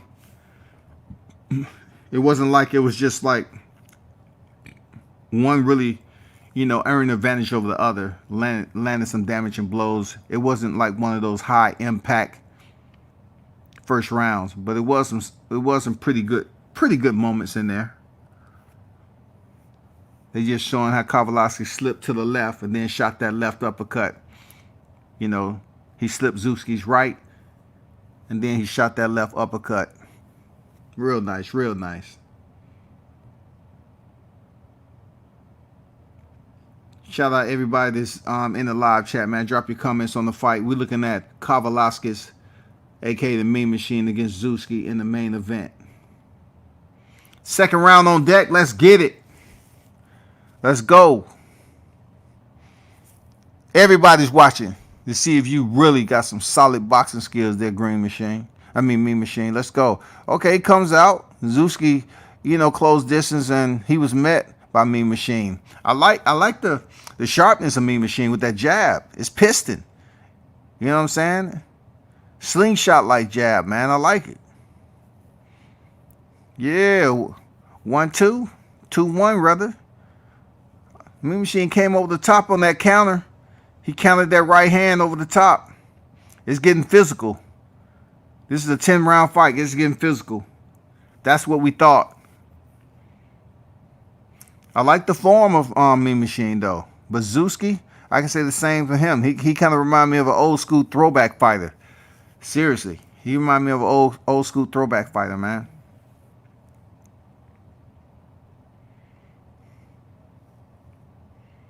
I don't want to say Willie. No, I'm not gonna say that. But nice right hand by Zuski lands on the temple of Mean Machine. They getting it in. They are getting it in. Step in, hook to the body. Mean Machine counters. What I do see with these two fighters is that every time that Zuski comes in, Mean Machine makes him pay. He don't let him up out of there unless he stamps the check too. You know what I'm saying? You're gonna come in here, you're gonna pay. You're gonna pay the toll to cross the bridge, goddammit. Don't think you're gonna come in here and land some shots on me for free. Stiff jabs by Mean Machine. Let's get it. Let's go, Mean Machine. Show him what's popping. 1-2 combination up top, Mean Machine. Solid. Boom. 3 off the top by Mean Machine. Stiff jabs. Again, Zuski finally returns with his own jab. Okay, he tried to come with the right, Zuski, but it landed off the glove. Good defense. Zuski doubles up the jab off the gloves. No real damage. Both fighters are using that high guard to stop these jabs. Zuski stepping in with that left hook. I like how he's committing to it. He made Mean Machine lowers his hand, though. Then he came with that straight right over the top. I see what you're doing. I see what you're doing. You wanted him to protect that midsection down on the right side, and then you're going to come over the top with the left. I see you. I see you dialing it up. I see you. Yeah. Okay, jab up top to the midsection. What it is. Let's go. Gotta love this boxing. Break it down. Analytics. Come on. We have Mean Machine and Zuski in the building, putting on an incredible main event. You know what I'm saying? It still has some heating up to do, but it's nice right now. Second round in, man. Very nice fight. It's picking up to be a very nice fight right now. Neither fighter is really wearing it to a point of taking an extreme amount of damage. But I can tell you that I just can't wait for the next 8 rounds to go down. You understand me? Bars. Bars. I'm waiting for the next 8 rounds to go down with no sound. Come on. I hope my true supporter's still around. Let's go, shawty. Let's go.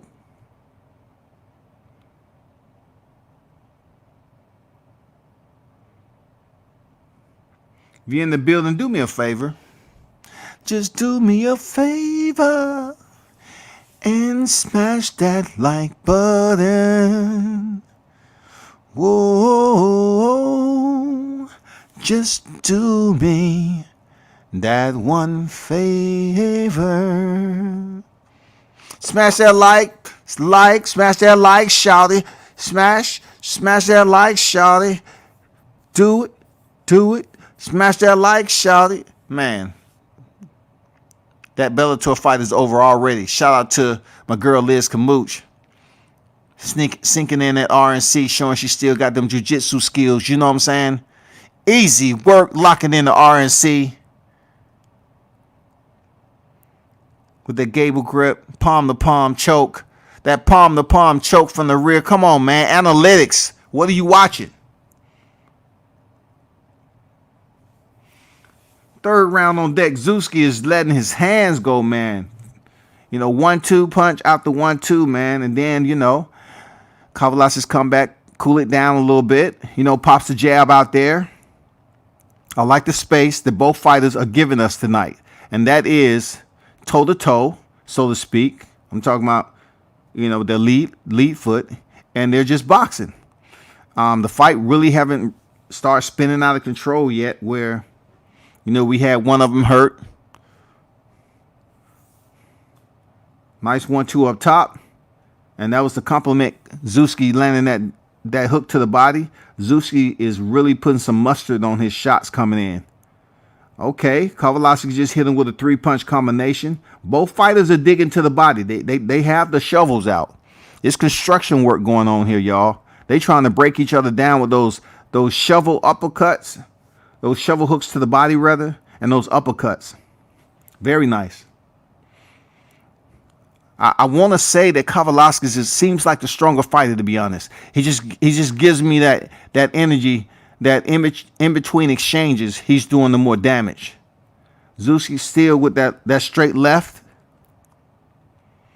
Very good fight, man. Kavalaskis standing strong, holding it square, not backing up. Nice head feints by Zuski. It's different between foot feints, head feint, hip feints. Yes, it's levels to breaking down the sport. You just have to look at it enough to educate yourself. You know what I'm saying? And have other people educate you too. But every feint ain't the same.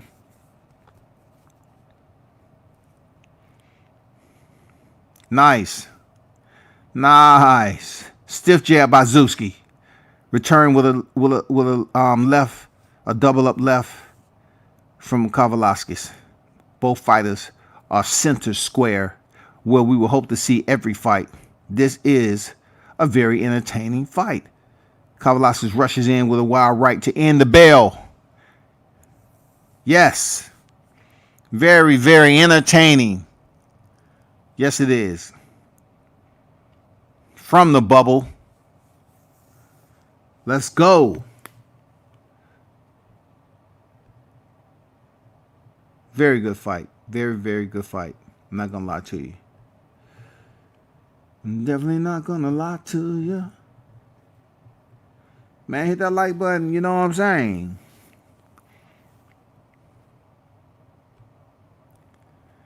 It's okay.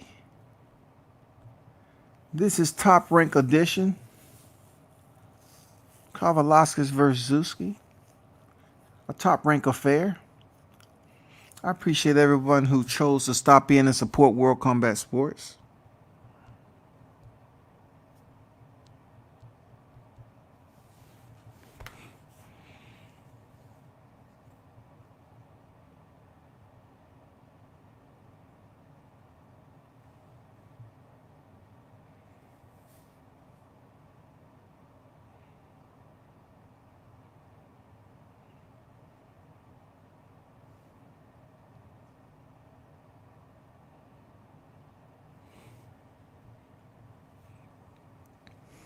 Okay, we in the fourth frame, y'all.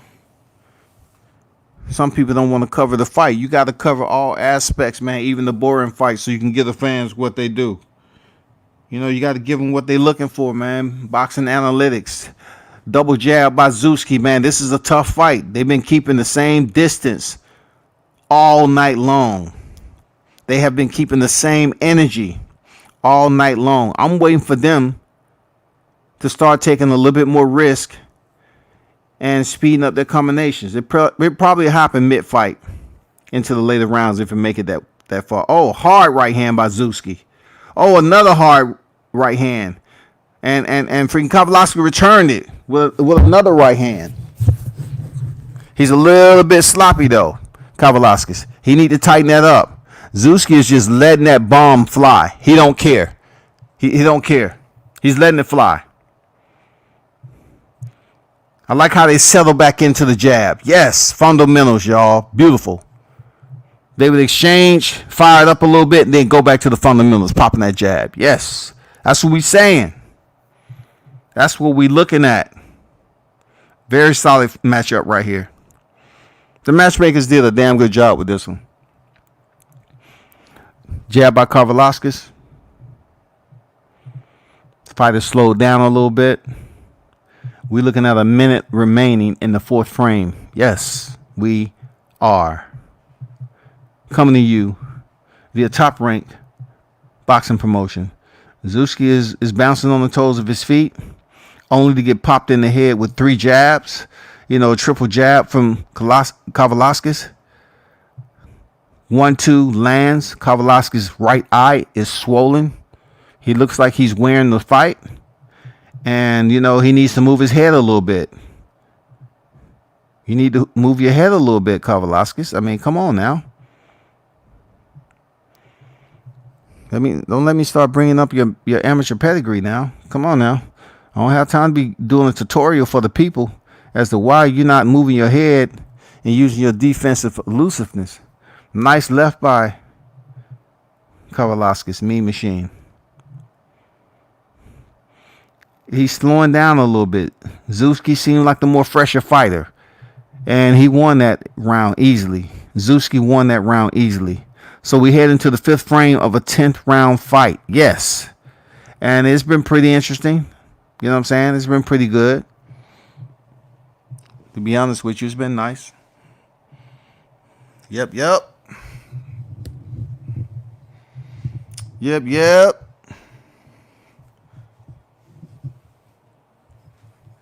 I don't know, y'all.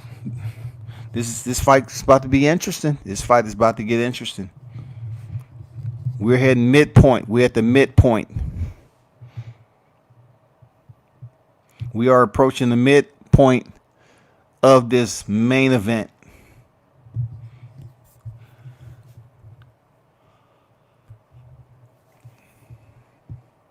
Salute to everyone who stopped through, showed support for World Combat Sports. Hope you continue to drop through for true boxing and mixed martial arts breakdown and analytics. Not the goofy stuff. You know what I'm saying? Not the goofy stuff. Actually know what you're watching, so it can be broken down accordingly. Not, wow, he lands a huge right hand and he falls back a little bit. His corner give him some water. That can't be right. He's in the middle of the round and he comes back out. 2 punches land. His opponent moves to his right, and from his right, he throws a left. That misses, but he counters with a right. It's a good fight. Both of them just going back and forth. They're tussling. No, man, none of that. None of the goofy shit, man. None of that. Let's get back to the fight, though. Let's get back to the fight. We're in the 5th frame, y'all. Let me see who's looking the more energized. I got to give it to Zuski. You know, Zuski still, committing to that jump in left hook, man. But I'm trying to see if Mean Machine looks fresh in the early part of the round. And then he fades late. Zuski is still on the jab. Still on the jab. He's punctual with that jab. Oh, man. Badly missed left hook by Mean Machine. He's going to have to get it together.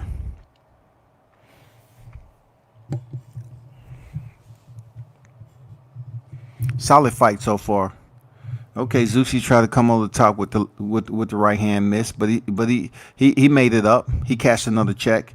He just reset and then sent the left hand again. It landed. 1-2 down. Oh man, solid 1-2 punches by Mean Machine. Zuski returns. He said, "I can't let you get that work off, and I don't do anything about it." Solid 1-2 to the body. Solid. Mean Machine with the uppercut. Yeah. A little posturing going on. Feint. Touch jab put out there. Range finded by Mean Machine. Zuski's on his, bicycle just a little bit, sweeping the outside of the ring. He comes in with a 1-2. Yeah, very solid fight going on here. Green Machine returns with his 2-punch combination. Fighters center square, like we like it. 3 jabs up the middle by Mean Machine. Bow tied with a right hand. Yes.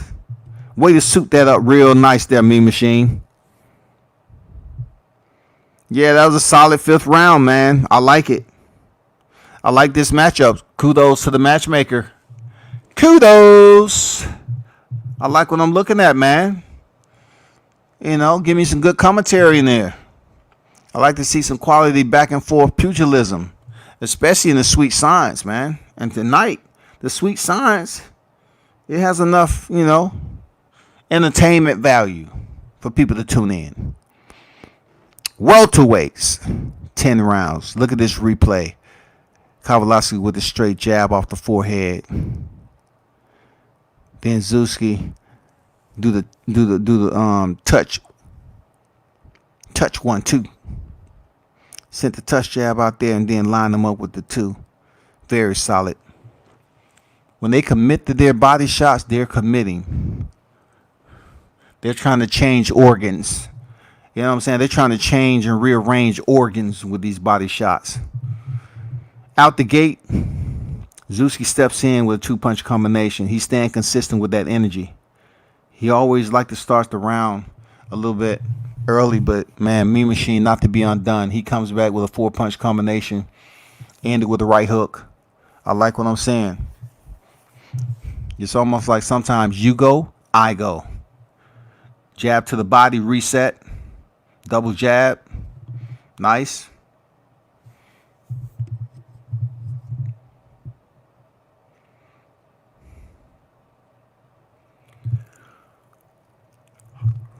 Man, you know what? Zuski is popping that jab out there, and though I'm seeing Mean Machine move his head, it's just not quick enough. Because that eye is swelling up more and more now. That jab is effective. It's a bully. So I'm not sure how much favor is in the eyes of the judge, but he's landing that jab pretty damn consistent. Zuski looks like the more, fresher fighter, man.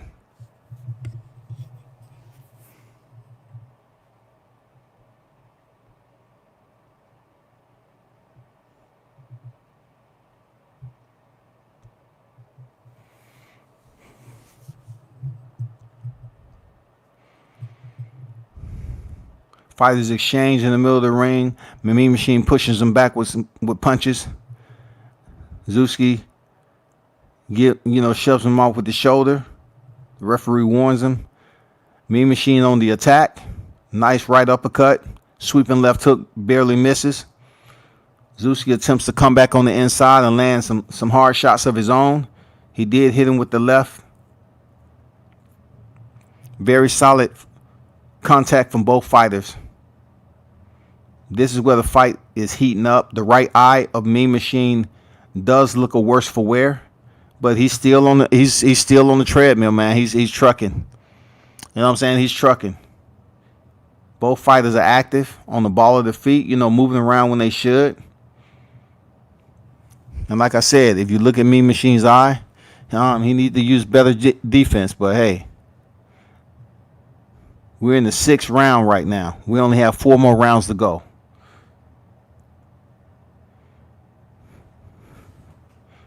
Six-tenth of the fight.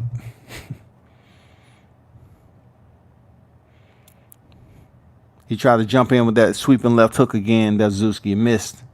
I think, Mean Machine is pretty attentive to see what's going on there, so it haven't really landed flush so far to do any damage. But if it does before the fight's over, it's going to be crucial. I ain't going to lie. It's going to be crucial, people. If you in the building, man, do me a favor, World Combat Sports. Hey, drop some input in there, man, about the fight, yo. You know what I'm saying? Drop some input in there. Don't get it twisted. This is fight night. I'm waiting on the main event to come on Bellator, but right now we watching, and I'll probably stay with this fight. We're going into the 7th frame of a 10-round fight. Kavaliauskas against Zuski. Very solid boxing match. All right? Don't say I didn't tell you. Solid boxing match.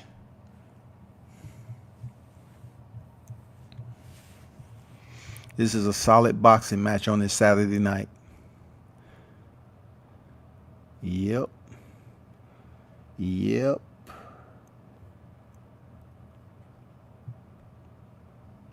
about to start this 7th frame of the 10-round affair.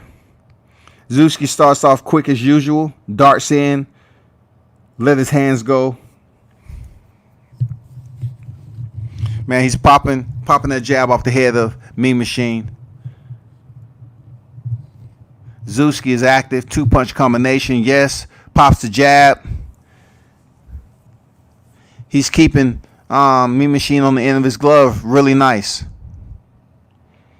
Nice head feint there to get a reaction from Mean Machine. Mean Machine steps in with some hard punches, but only his right hand missed. He's really trying to, put some fire on there. Oh, man. Nice. 4-punch combination by Zuski. He's really stayed down in the pocket and bit down on his mouthpiece on that one. Really nice. Good work, Zuski. 2-punch combination land by Zuski as he steps in and delivers. A 2-punch combination, FedEx. He's having freaking Kavaliauskas sign off on those two-punch combinations. I mean, he's packaging him up real nice. Kavaliauskas come back with a body shot. Zuski returns the favor. Steps in with that straight left like he loves doing all night.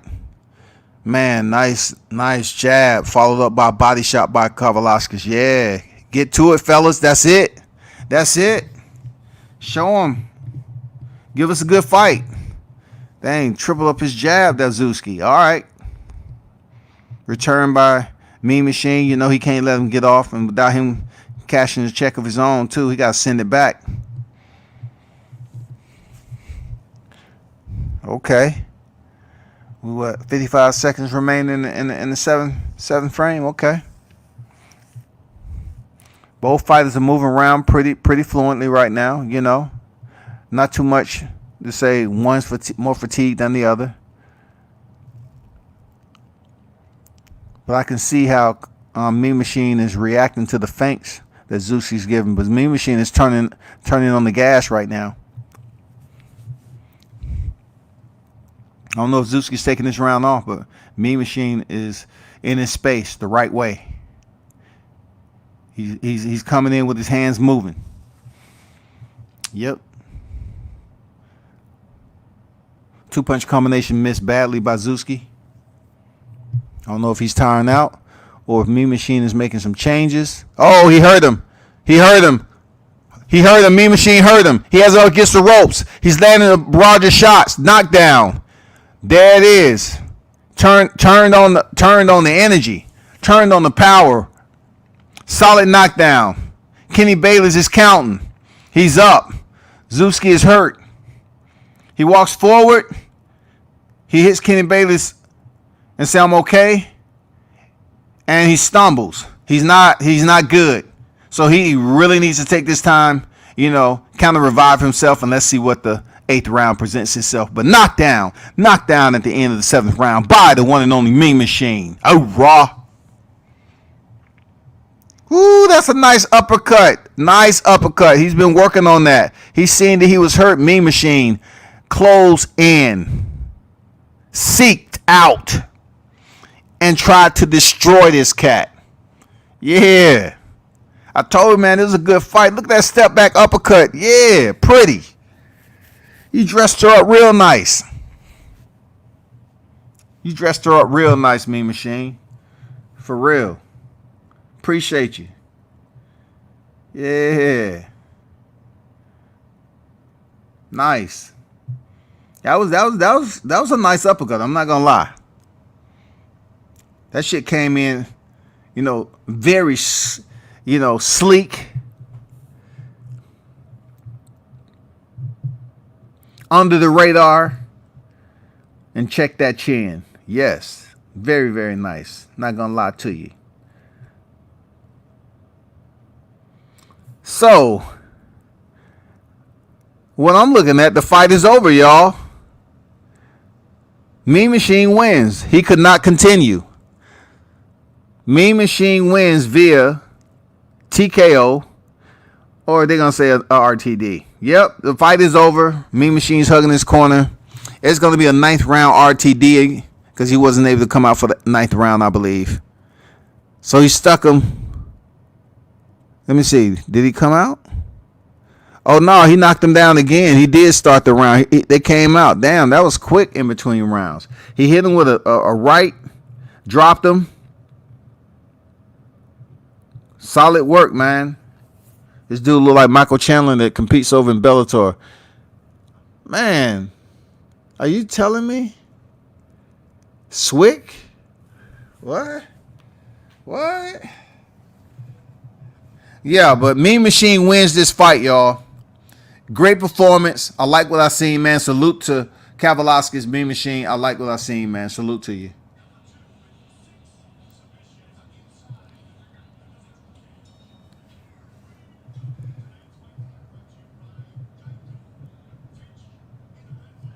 Man, John Fitch is back in the cage. Wow, Fitch and Gracie? Are you serious?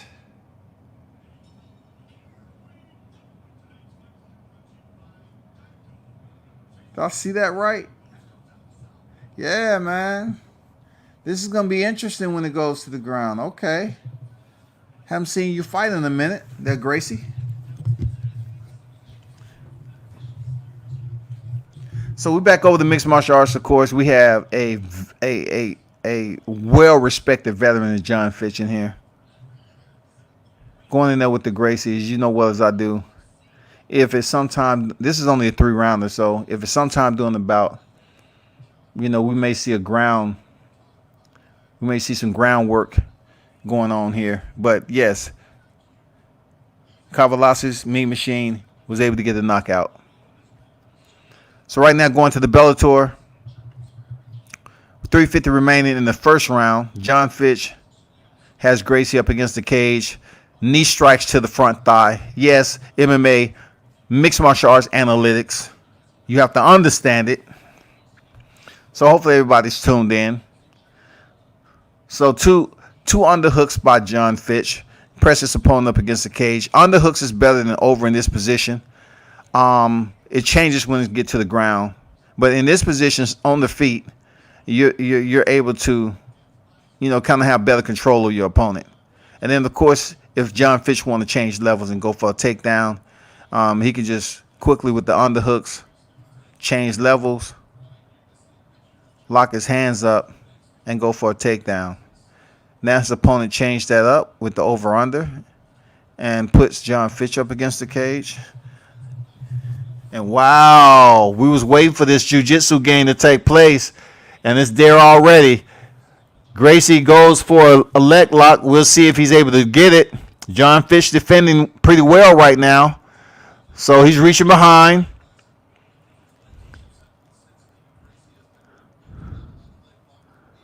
So you definitely have to pay attention with the control factor of the Gracies once they're on the ground. They know all the sweeps from odd positions. He's going for that leg lock. Okay, Fitch is on bottom position. He has to hurry up and scoot out. Shrimp out. Okay, has him in butterfly guard. Great. Gracie's on top. Fitch is keeping him at bay. You know, with his the soles of his feet on the thigh, like butterfly guard, just basically holding him out, being able to control just a little bit, landing some elbows from the top. From the bottom. And, you know, Gracie is just trying to advance. Look at that smooth to half guard. Look at that. Look how quick that transition was. Come on, man. High level. Now he's going to try to lean his body to the left, man. He's going to try to go for that full mount on Fitch. I'd be surprised he's able to get the full mount this quickly. But let's see what happens. Fitch turns into him the correct way. He's giving up his back, which is bad. That's what happens sometimes. But Fitch has been in the game for a while, man. But we're dealing with a Gracie. You know what you're getting with the Gracies now. You can't be out here half-stepping and bullshitting. Fitch is controlling his right arm. So Gracie is actually being tossed off right into an arm bar. Bad place, bad position for Fitch. Bad place for Fitch. He turns into him. That's what you're supposed to do. He turns into Gracie. Gracie's just buying his time, man. He has this whenever he wants to, you know.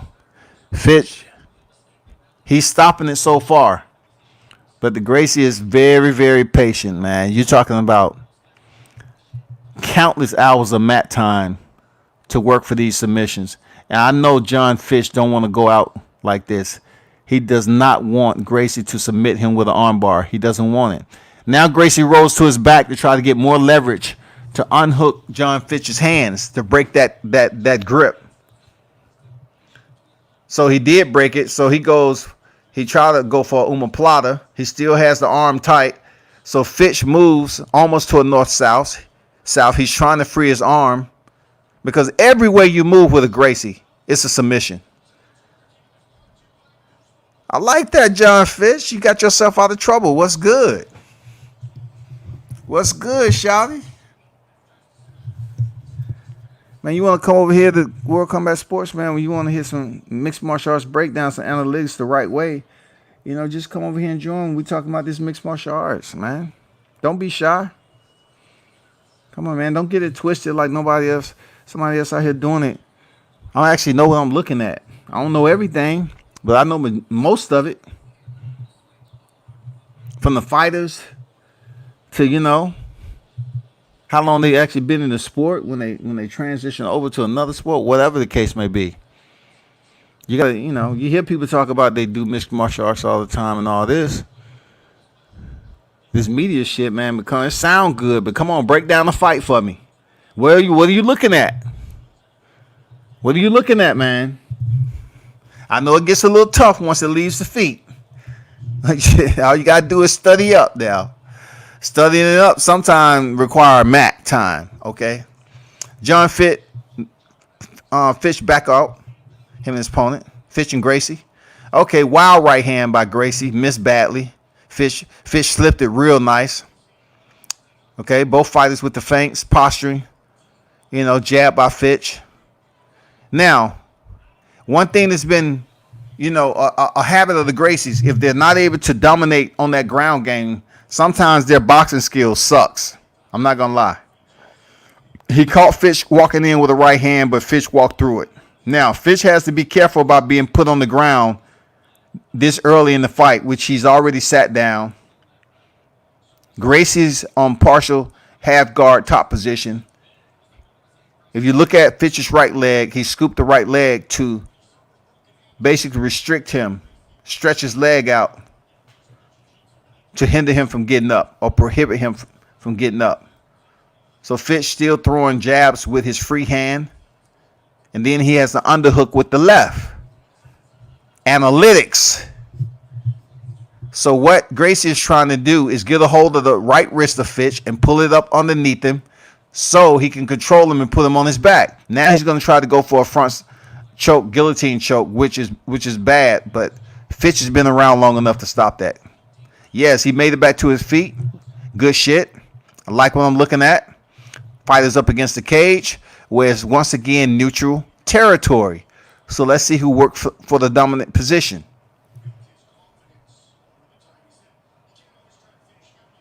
Oh, solid elbow from off the fence by Fitch, man. That came out of nowhere. Very quick, slicing across that jawline of Gracie. Fitch has been in the game for a long time, man. This dude is very experienced. So you're not going to just sink in a submission with Fitch. You're not going to do it. So right now they're up against the cage. We have 250, approaching 250 in the second round. If you tuned in, make sure you hit the like button, please. This is Mixed Martial Arts Analytics by World Combat Sports. You know what it is. Boxing, mixed martial arts, Muay Thai, grappling, all that. Stop playing. Ain't nobody else out here covering mixed martial arts and boxing like me. It's a double hitter. The fighters clinch again. The underhooks are very important, y'all, because you can kind of, control your opponent. If you want to turn them and try to get a better position, at least you have a better. Hold up. Okay, we good. Oh man, bad place. John Fitch gives up his back. Well, Gracie, that's what they do. They love to put you in a vulnerable position. But Fitch, once again, like I said, he's a veteran. He quickly gains control and turn into Gracie. He want to turn into Gracie because you definitely don't want to fight out of a submission with a minute 30 remaining in the round. This is only a 3-round fight. So the two fighters, it's a lot of clinch work going on here. I'm talking about this clinch work is very tiring, y'all. John Fitch up against the cage. Gracie's pressing for a takedown. He gets it. Scoops out the leg. Easy takedown. Easy. John Fitch automatically goes for defense from the bottom. He definitely isn't trying to allow Gracie to get comfortable so he can work for a submission. But we're talking about the Gracies. We're talking about the Gracies. John Fitch is in a bad position right now. It's almost like an inverted triangle, but it isn't just yet. But if he stays there long enough, the Gracie will absolutely go for a leg, which he's going for right now. 45 seconds remaining. The Gracie will always work for a submission. Always. It's not like they just getting complacent and not doing anything with the limb. They're always looking for a joint to crack. They're always looking for a joint to extend the wrong way. That's what the Gracie does. John Fitch is fighting off pretty good. John Fitch is doing a good job. I'm commending him. Salute. Oh, man,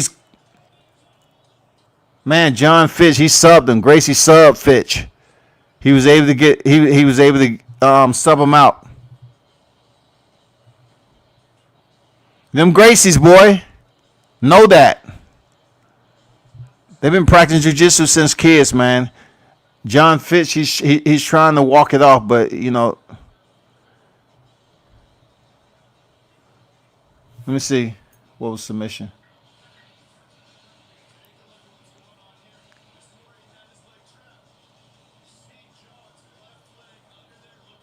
Oh, wow.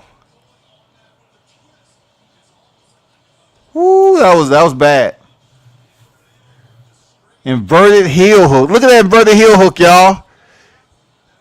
John held on. Look how straight his leg is. Inverted heel hook. Take that for knowledge. Inverted heel hook. Shout out to Dundada in the building. Salute, fam. Inverted heel hook is no joke. It will rip your knee and have it feeling like SpaghettiOs without the meatballs.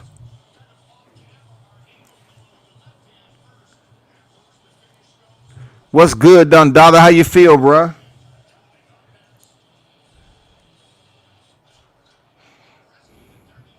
But it's good, everybody. Hell of a fight breakdown. The like button, homie. Appreciate you, man. Wrench game. Shout out to Kano Local Sports that was in the building earlier. I don't know if you're still here watching mixed martial arts, but JA in the building. What's good? Man, go tell people, mixed martial arts breakdown boxing, man. Come on now. Let's go. We need to get back to clarity of the boxing channels, man. It's been too much carnivalism going on, man. It's been too much Mardi Gras going around in this motherfucker, dog. Jesus Christ.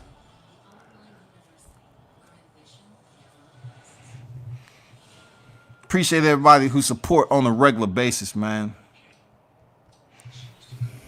And you know what, man? I'm gonna look after y'all when Christmas comes, for real talk. The ones I ain't gonna say who it is, but I'm the ones, the regulars. I'm gonna look out for you Christmas. Believe that. Mark my word. Remember what I told you. Remember what I told you, Shawty. I don't cap and just do no bullshit. I'm gonna look after the ones that's over here all the time. Absolutely.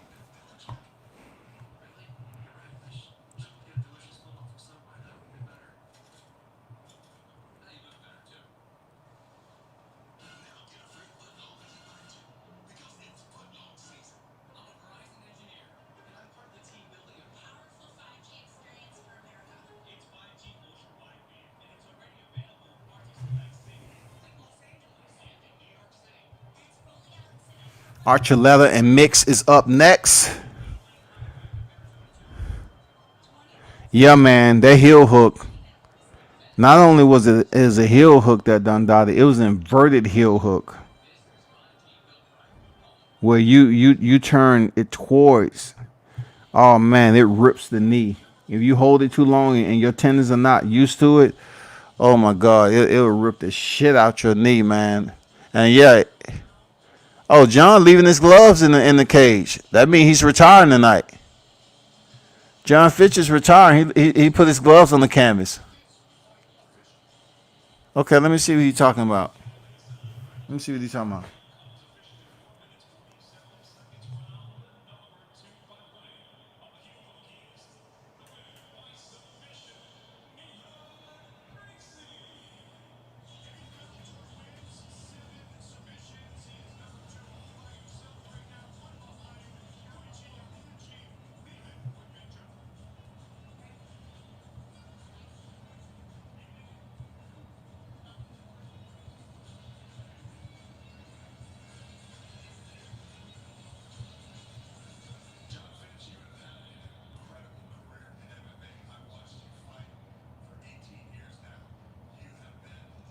18 years, John Fitch is calling it a wrap.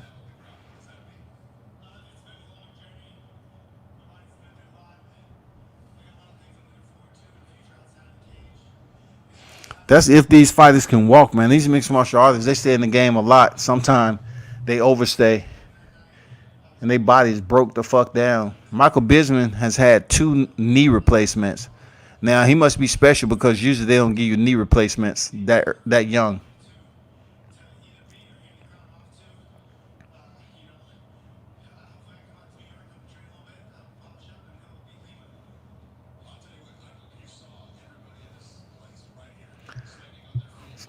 So you trying to tell me you want to get Gracie to freaking, you want to train and beat my boy Lima? Nah, shawty. I'm about to hit Lima up on IG. Did you hear what Fish just said? He trying to train Gracie to beat you. You better worry about those leg kicks. Lima don't play that shit.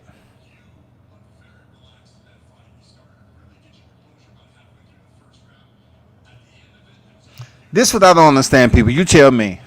When they're interviewing their fighters in the middle of the cage and it's more than 6 feet apart, okay? Because I'm 6'3" and that shit, that's like 20 feet, whatever. But if the two fighters just finished fighting, and then John McCarthy, he's been in the bubble. If you're in the bubble, why can't you give an interview? The fighters have been tested for COVID-19 to fight, and so have the staff to get inside the bubble. So what's the point of standing 15 feet apart doing the interview? Makes no sense, man.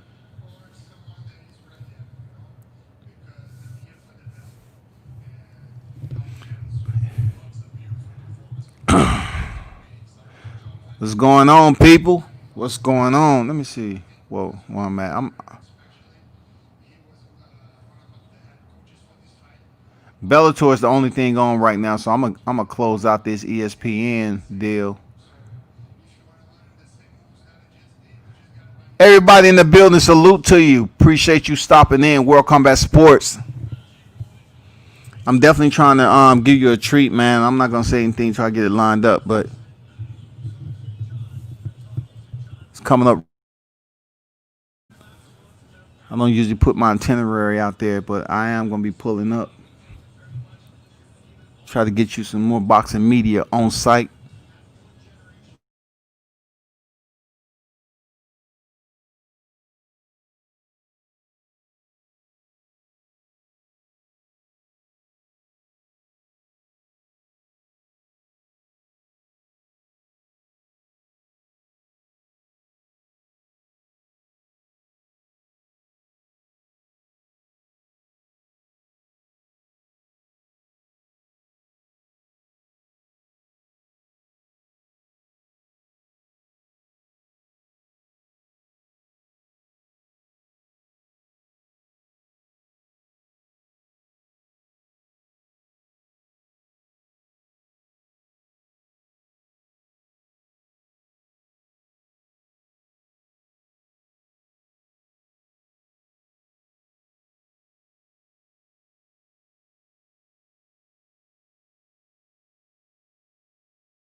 So we waiting for the main event.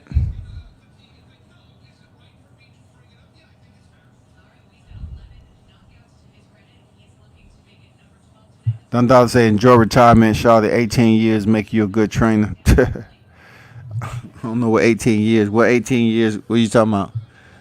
I mean, covering mixed martial arts more than 18 years, but what you mean? What you mean that Dundalk? What you mean exactly? I'm not sure what you mean, Shouty.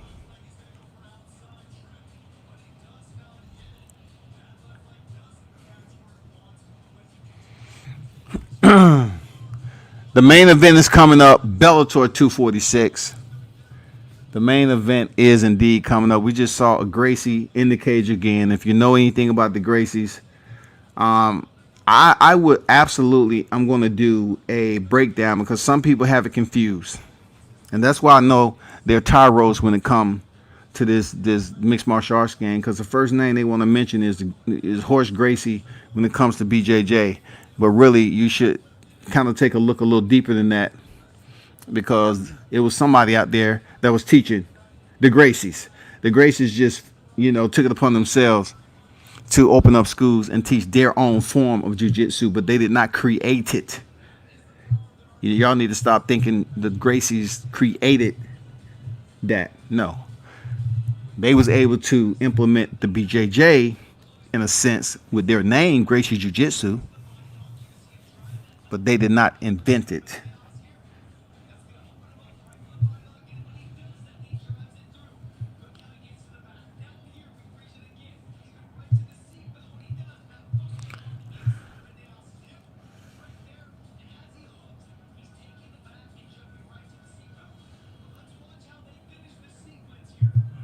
Nice transition. Put him in a figure four leg lock. He has good wrestling skills, man. This guy Mix, he has very good wrestling skills and grappling accountability. I like what I'm seeing from this guy. So very high level. Nice guillotine right here. Nice guillotine. Look, he has this dude in a guillotine choke with a body lock. You rarely see that. You rarely see a guillotine with a body lock, y'all.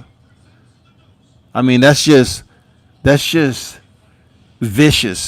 You know what I'm saying? He has a guillotine with a body lock on it. Usually it's just, you just cross your ankles and that's enough. But this dude had a body lock on the backside of his opponent with cinches his in. It's almost like,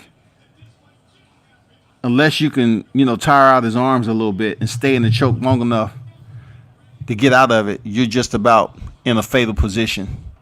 You're going to go to sleep. Or you're going to have to tap. You're going to tap or sleep, which one you want. So I'm looking forward to seeing this cat.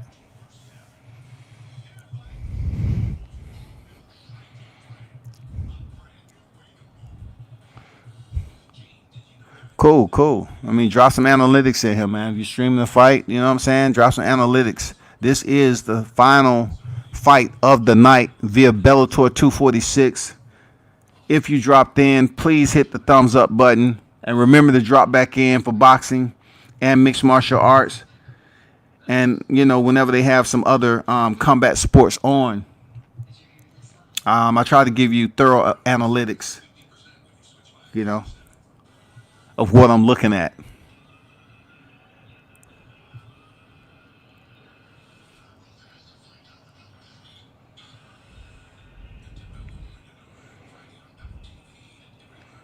Shout out to them Gracies though.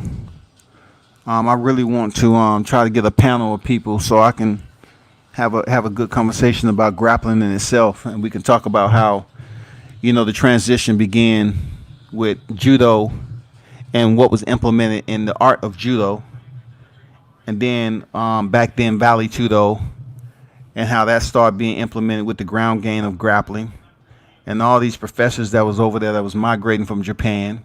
See, I'm not gonna get into it right now, but man, it's an amazing story though, real talk. And even the Gracie brothers broke up. I believe one or two when it opened up his own school, and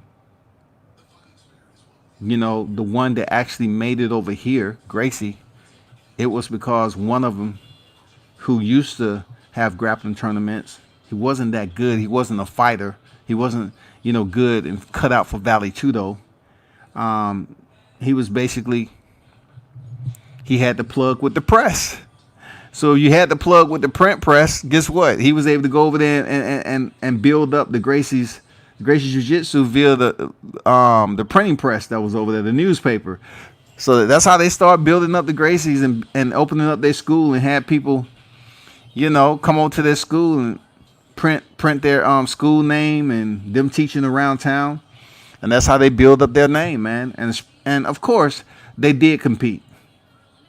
But I don't want to give too much away. I know people are going to say, oh, the Gracies went over there. They was beating up everybody. Not true. They wasn't going around just beating up everybody back then to establish the right to their system being effective. Their system was effective. But make no mistake about it, that Helio, he went in there with the top master from another art, judo. Yeah, he was outweighed a little bit, but he wanted to. He wanted to go in there, and he didn't come out there victorious. But I'm definitely going to do a live on it in the upcoming weeks. Amazing story. Amazing story. I give the Gracies they prop though.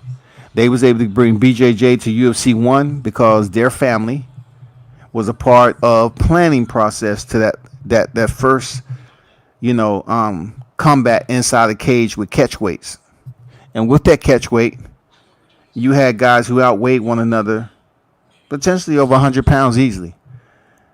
But what they didn't know is the Gracies came there as the only fighters with the gi, and they have trained extensively with the gi to choke their opponents out. So they can get on the inside, which usually led by a front thigh kick or somebody called a teep. They'll get you to fill in that front thigh kick, especially to the heavier fighters. And once they get you off balance a little bit, they automatically shoot in. Just watch it. Watch how Horace Gracie did it. He'll shoot in, change levels, and once he get a hold of your lower extremity, it don't matter how big you are, he take you down. Now the kill cycle happens. He start to work for that submission. And you can struggle and do whatever you want. You might even get him on his back. But ultimately, they came in there with a gi for a reason. To use it for submissions. Nobody noticed that the Horace Gracie was the only one wearing the gi. Nobody else. Can you call the first UFC bullshit because Horace Gracie came in here and with a gi on and he was able to win? You can, but you can't. He beat guys that was bigger than him. So he beat Ken Shamrock. He choked him out with a collar choke, man. I'm not sure. Here we go with this main event, y'all.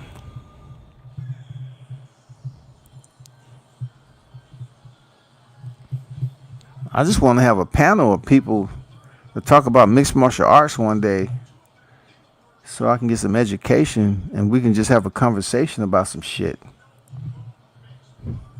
But you got to be willing to have that conversation. I don't want no arguing about anything. If you don't know it, don't get on the panel.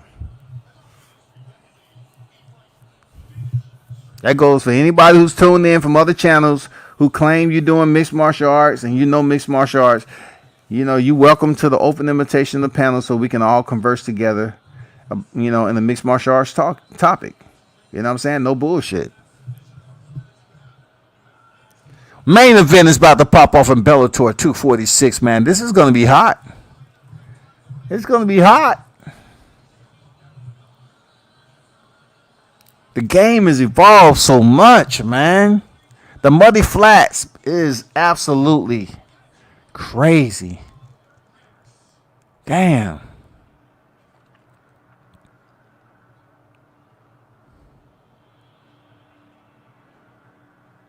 I came through the mixed martial arts when they was still football kicking. They was soccer ball kicking heads off over there. You fall on the ground, you damn near get decapitated.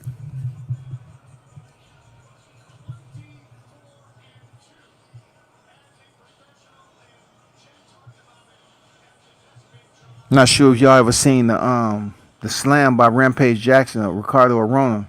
One of the worst slams, one of the most brutal slams you ever see in mixed martial arts. He had him in a triangle, and of course we all know for the grappling heads. We all know what happened when you're in a triangle like that by a jiu-jitsu guy like Ricardo. Man, he picked him up and slammed him just like Matt Hughes did Carlos Newton. Sleep! I like Carlos Newton too. But he really should have let go of that triangle of Matt Hughes. Even though Matt Hughes was out, they didn't want to give him, credit that he was out too. He just came to quicker than Carlos Newton, and he was able to win that title. I mean, come on, man. Okay. Archella. This is going to be Archella's, he's getting his pre-fight examination, before he entered the ring, getting the Vaseline put on, all that shit. Damn, he's jumping extremely high. Okay, he got some hops a little bit. All right, I see you. I hope you didn't use up all your energy doing that. This is gonna be a good fight, man. It's gonna be 5 rounds. Main event is 5 rounds, 5 minutes apiece, y'all. He's in a 30-foot cage, regulation. When they was 32 Archuleta, 26 is Patchy Mix. Reach 71.5 for Patchy Mix, 69 for Archella. So we're gonna see it's mixed martial arts. 13-0 for Patchy Mitch, and you know what? He's undefeated. Archella only has 2 losses. People, what you have to understand about mixed martial arts and boxing. You might say, "Oh, he got a huge reach advantage, man." In mixed martial arts, they close distance different. This is not a sport where you're just gonna find fighters popping the jab out there like that for the entire first round. If you have 2 jiu-jitsu experts, high level, and they negate the ground game, then you might see some striking on the feet and shit like that. But besides that, man, I'm gonna be honest with you. You're not gonna get it. Let's go, Archuleta versus Mix. Let's go, yeah. I want to get educated. Let's go. Show me something I ain't seen. This dude Mix looked like he ready to mix it up.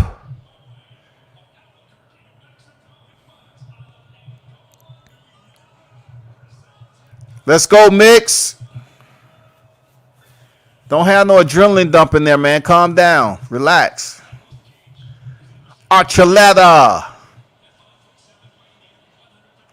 See, look at those banners, y'all. I miss those banners. Those are the shit. Man, I miss those banners being tossed over the top of the cage, man. Displaying all your sponsors. I hate the UFC took that shit away.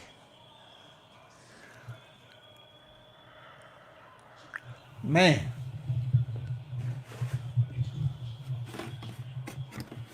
Jason Herzog.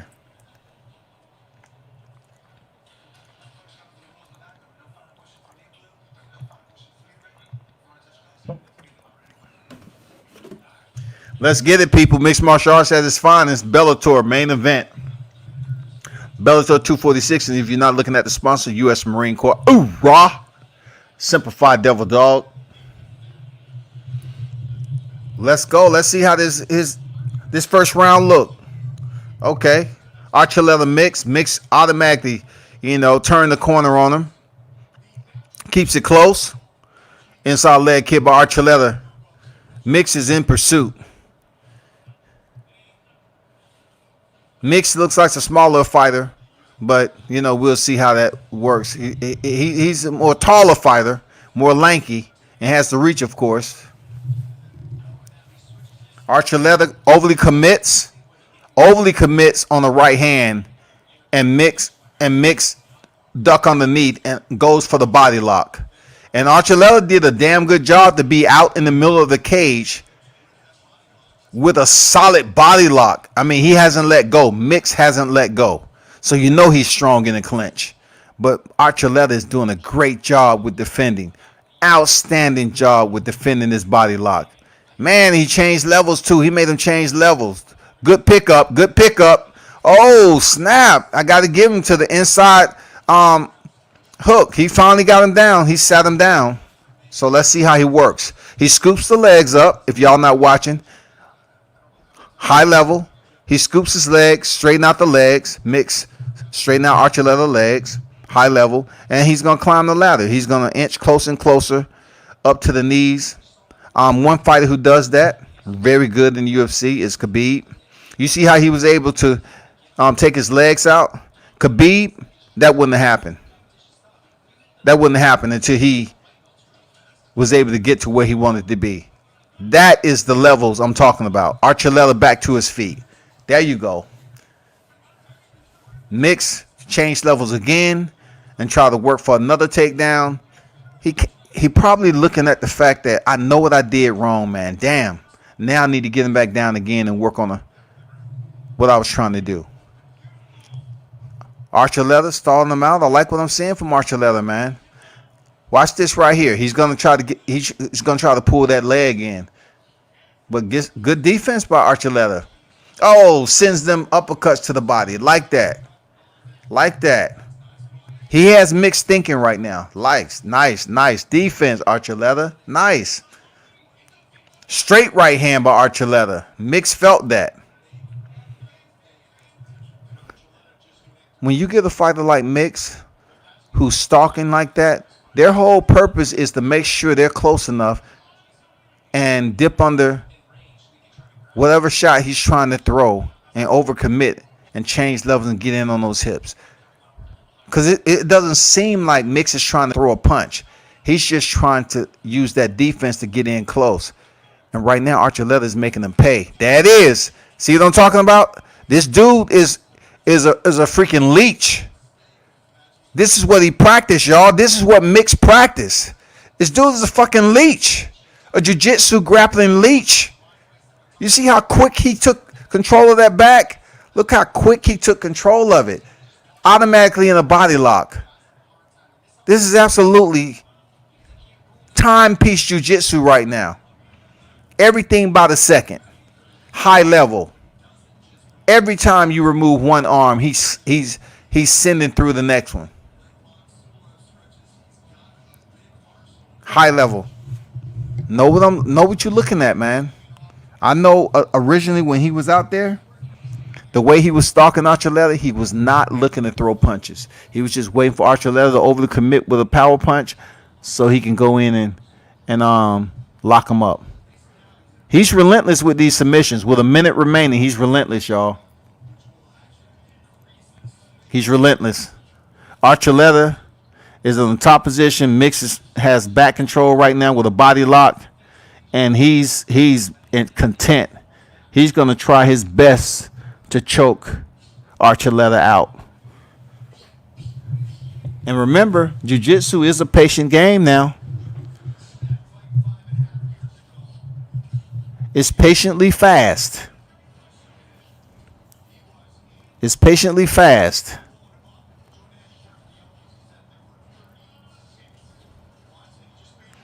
Look at that. He's trying to make him put him in panic mode.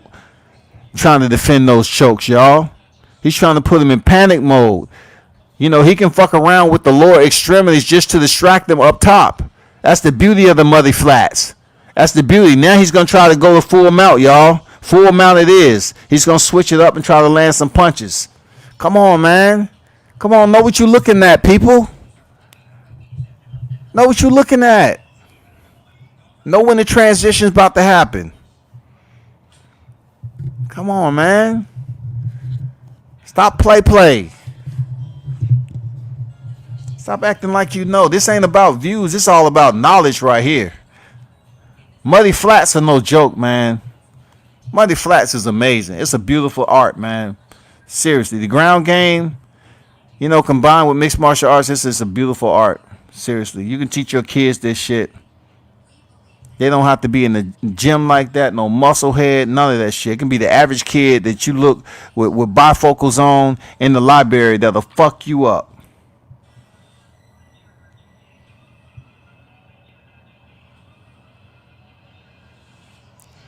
Appreciate everyone who's in the building to close this fight night out. Yeah, that's what I'm talking about, man. Appreciate it. World Combat Sports in the building.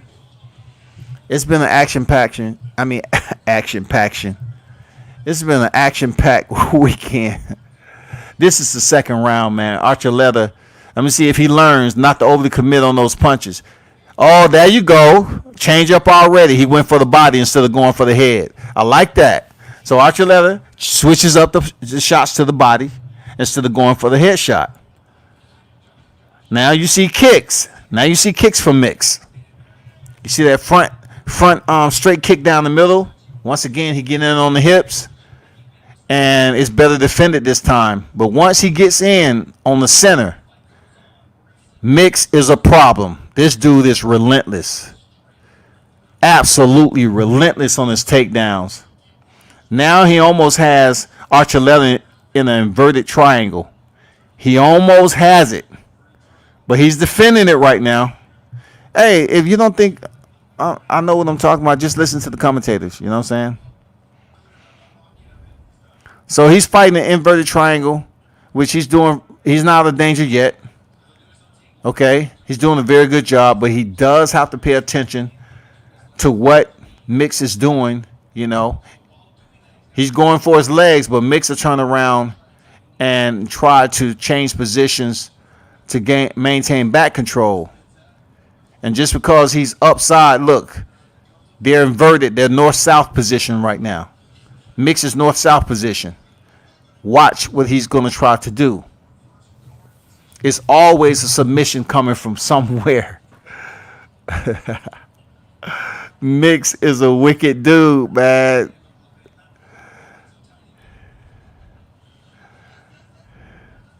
Archuleta is doing a pretty damn good job so far with his ankle control, man. He's smart. Smart. He's dropping some elbows on the backside of that leg. I know they have to. Look how Mix is trying to come up from the back. Look at that. He's a leech.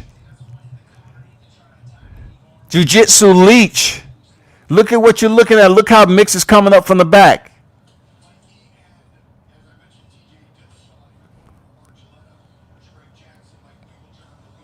Man, he's in the backside of that thigh. What I tell you. Every position is to get dominant position.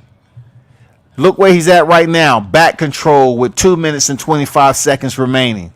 He's back where he was the first time. Now he's going to try something different.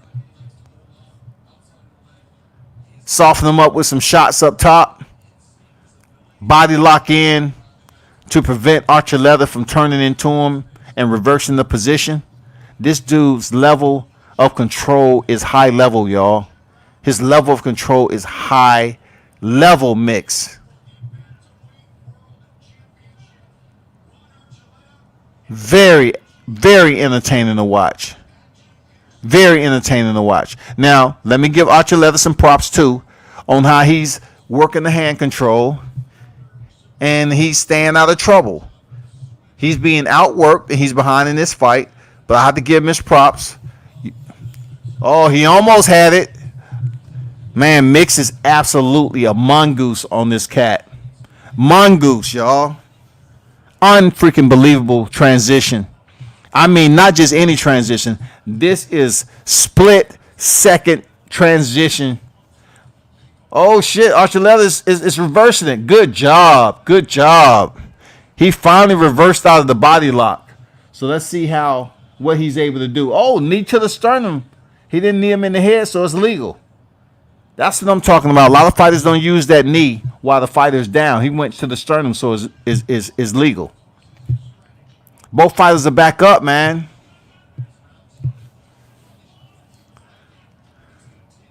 Now Archuleta presses Mix up against the cage. Inside knees. Okay. He almost had him in the guillotine. Look at that transition, y'all. Look at that transition. He went from a front side guillotine, man, and transition to the back. This dude is unfucking believable, man, on his jiu-jitsu skills. This is high-level grappling at its finest right here. Look, look. Archuleta is doing a pretty decent job with defending. Oh, shit. 19 seconds remaining. I like what I'm seeing, man. It's high-level jiu-jitsu. You could tell Archuleta has some mat time.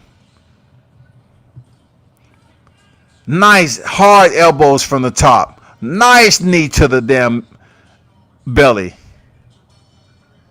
Man, this is a nice educational fight. Man, this is educational as shit, man. Damn.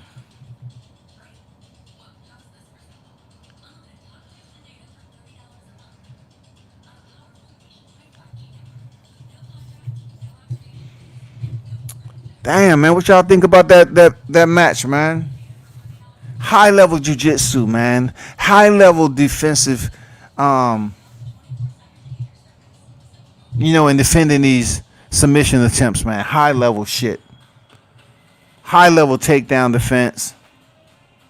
High level timing by Archuleta. Both of these guys has obviously been working on the mat for quite some time. And their timing and transition is beautiful. Beautiful transitions. Timing on the second. Patrick Mix, oh my God. This dude is so quick. Unfucking believable. Man, y'all don't know what y'all looking at, man. I'm serious, man. There's some high level shit going on tonight.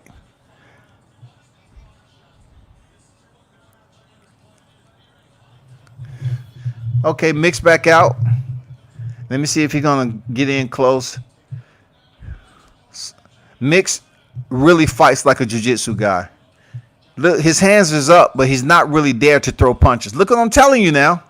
He's looking to counter, but he want to see what Archuleta is throwing first. Archuleta is more so he's putting his punches together to do damage. High kick by Mix. This is a 5-round fight. Archuleta is coming out, putting his punches together, but Mix is still waiting for him to overcommit. See? Every time he gets in close, Mix changes level, but now Archuleta understands what he's doing. Oh, nice uppercut. Mix better watch out. He gonna get knocked out. Nice hard right hooks by Archuleta. Mix is slowing down a little bit. He's thinking in there. He's wondering, okay, what can I change up now? This guy's obviously better than I thought on the ground.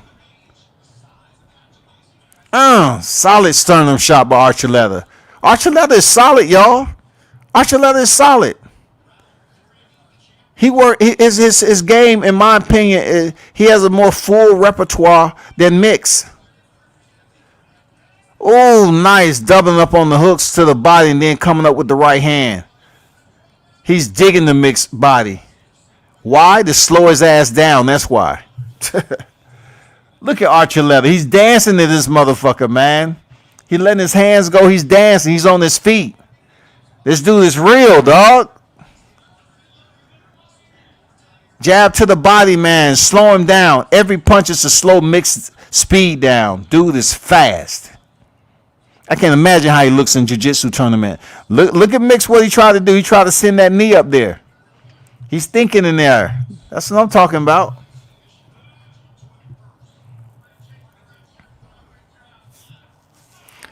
One-two by Mix. Real no damage though.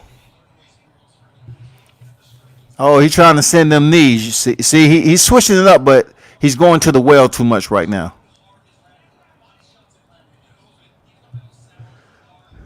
This is a good round so far for Archuleta. Good round. Good round.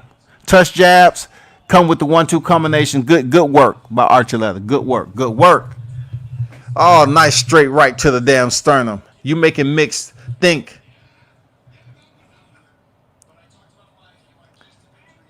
Mix is talking to him. He's talking about, I'm going to break you on my knee. Mix is getting to the groove. That usually lets you know that he's frustrated. Oh, nice combination up top by Archuleta off the forehead of Mix. Mix is kind of confused and bewildered right now. Archuleta is letting his hands go. Oh, nice right hand, and then look, out and reset. Out the back door and reset. That's what that's called. He landed the right hand out the back door, reset. Now I'm saying, Archuleta, he needs to chill with just doing the same thing over and over again before he get caught. Oh, he had like he was changing levels and got and provoked Mick to kind of bend down so he can hit him up top with a right hook. Slick. 120 remaining.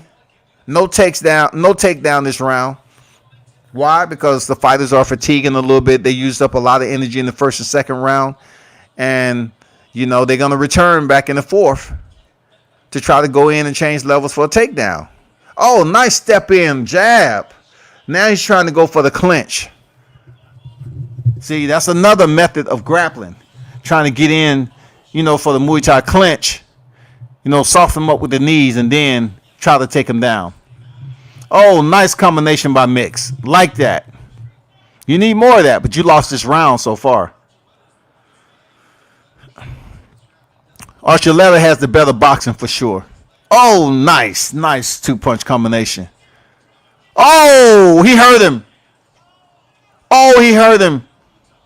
He took that. Mix is getting lit up. Mix is getting lit up. He's frustrated. Archuleta is stepping in with those short, crisp hooks. His boxing is on point right now. Look at Mix. He's up here putting his hand up, and he just should crack him with an uppercut because he's frustrated.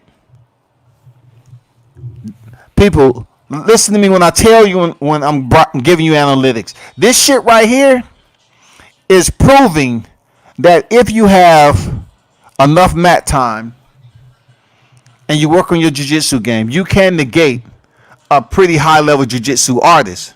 Then it comes down to them having a stand-up game. That's what you just seen in the third round. They had to stand up with one another because they did enough grappling in the first and second round, so both of them kind of fatigued from that. It's tough doing all those, okay, take down defense, and then making transitions, trying to sink in submissions, defending submissions, all that shit. So the third round, it was all stand-up, and you saw who won that. Archuleta was much more crisper, sharper, on time, everything. And, he's frustrated. I know he is. Archuleta's boxing is goddamn sick right now. Sick. That's what happens when you get a high-level grappler and his entire stand-up is just to get in close. Let's see how Mix. Archuleta is still active like he freaking on top rank right now, goddammit.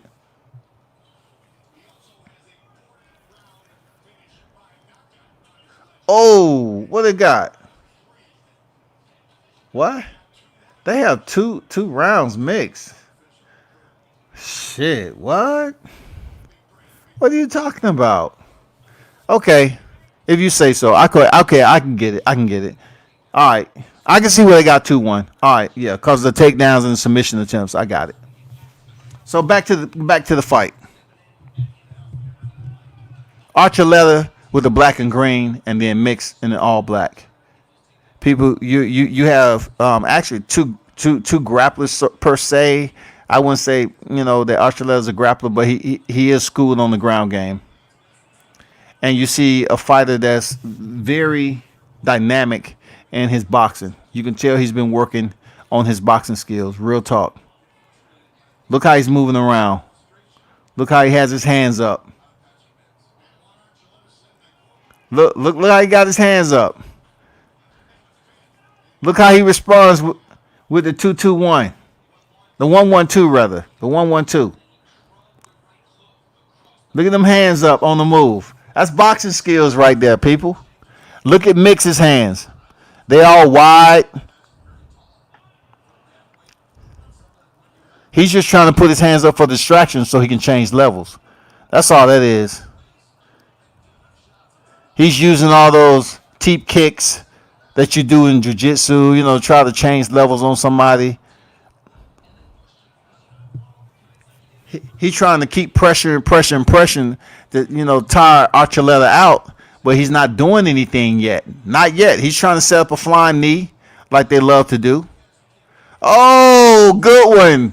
Good one. Look how he avoid the legs, people. Look what's going on with Archuleta, how he avoid the legs. But Mix being high level, he was still able to put him in the guard and almost lifted up for a freaking front side choke.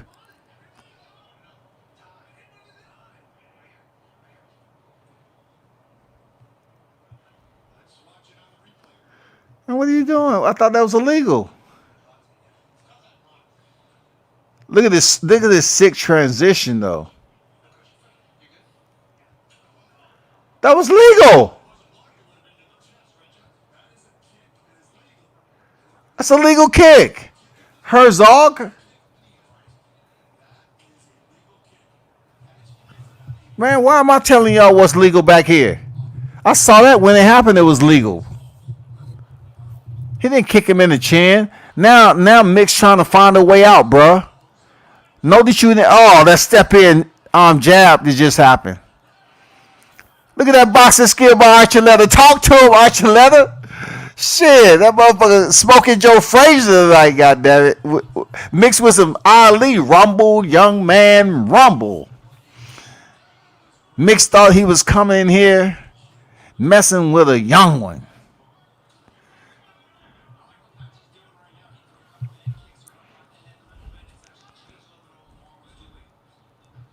See, Mix. You know what Archuleta should do with Mix's hands being as open as it is. I like how he has cardio, and he's keeping him up at bay, but it's less dangerous that Mix is flat-footed walking him down like that.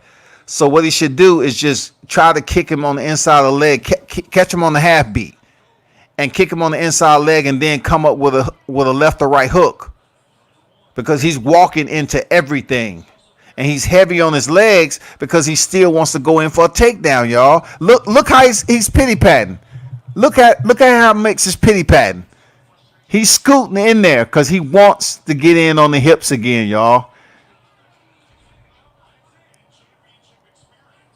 He don't know what to do. He's walking everything. So Archuleta should try the inside leg kick and catch him off balance, just like Douglas Lima did the MVP. He's walking and walking and walking. It's a perfect time to attack him with an inside-outside leg kick. Don't keep running from this dude. That's not going to look good on the judges, Archuleta.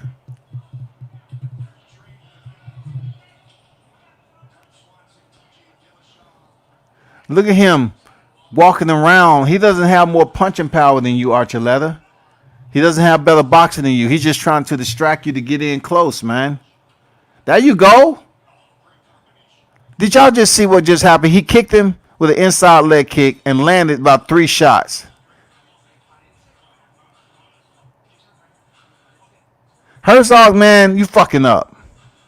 Last round, man. It's tied up. It should be 2-2.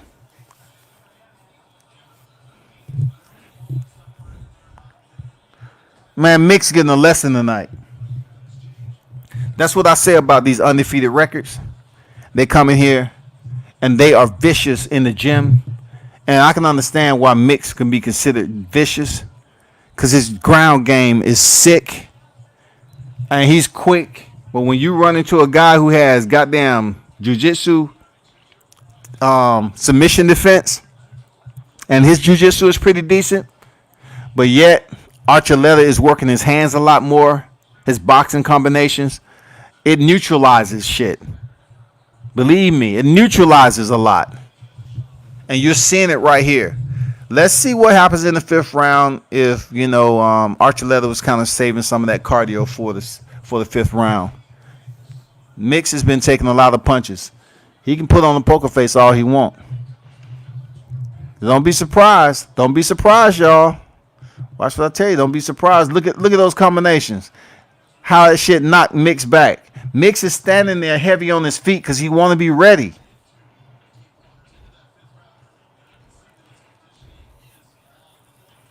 Oh, nice 3-punch combination right there, Archuleta. Spark him up real nice. Damn. Oh, nice. What am I talking about? What am I talking about? That boxing, boy. Look, don't be shocked. I'm telling you.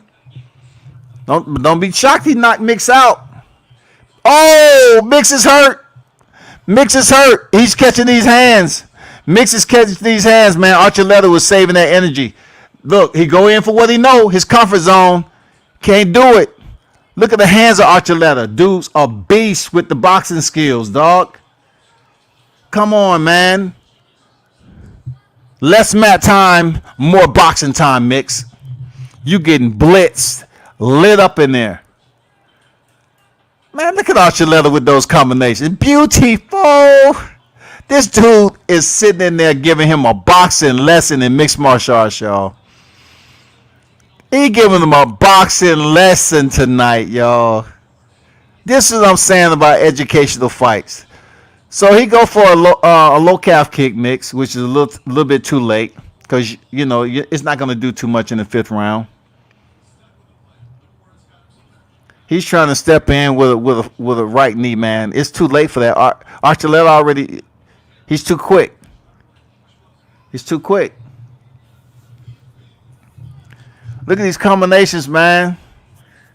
Mix better watch out before he end up being stretched out. Look how he just walk in on Mix. Mix ducks his head because he don't know what to do.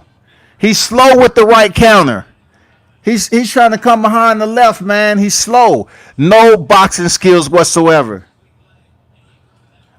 He's going to that body. That shit hurt, y'all. That's 4-ounce glove. That shit hurt. Look at that shit. He steps in with the hook to the body first. Body first. Head second. Just like Roy Jones. Body head. Roy Jones say body head on them. Nice uppercut, man. 220 left in him, man. Good combinations. Good cardio there. Chiletta giving this kid a boxing lesson in mixed martial arts, y'all. Pay attention.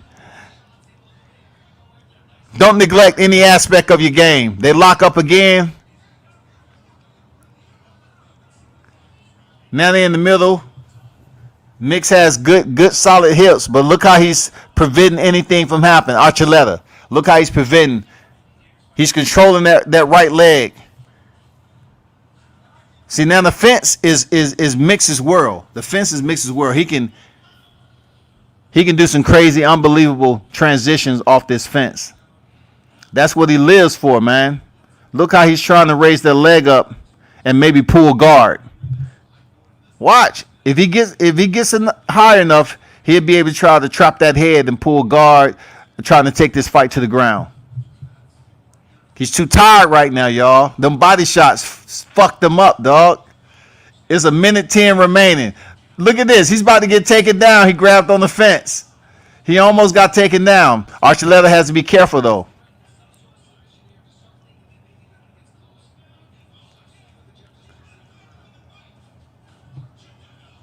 He still has the body lock now. Let me see if Archuleta's gonna try to spin him off the cage and take him down. Both fighters are tired.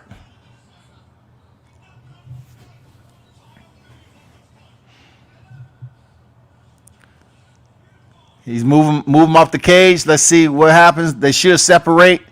Separate, man. Push him off and separate. There you go. The fighters separate. Mix is putting his hands up in the air because he don't know what to do. The same high kick, slow ass spinning heel kick, slow, nothing. Archuleta, keep your distance. 15 seconds remaining. Archuleta still coming in with the damn combinations. Oh, nice knee. Finally landed it. Almost. Them kicks are slow as hell, man. He gave him the business. He gave Mix the business tonight. And I hope everybody that was tuned in, man, you learned something from mixed martial arts. That's why I call it the muddy flats, y'all. Look at Archuleta. Boxing. You have to work your boxing with your mixed martial arts game. Archuleta, he wasn't worried about the ground no more because he forced Mix to respect him on the ground. Even when he had his back twice. Mix is used to putting people in a bad situation. But he didn't have a plan B. Only thing he had was an entry strike. An entry strike, he wanted to land a kick, or he wanted to pretend like he wanted to throw, some punch combinations. But really he wanted to get a reaction out of Archuleta to commit like he did in the first round so he can duck underneath, change levels, and get the hips out. That's all he wanted to do. And Archuleta said, "Nah, you ain't doing that shit to me." To close out the second round. Did you see that boxing? God damn, his boxing was on point.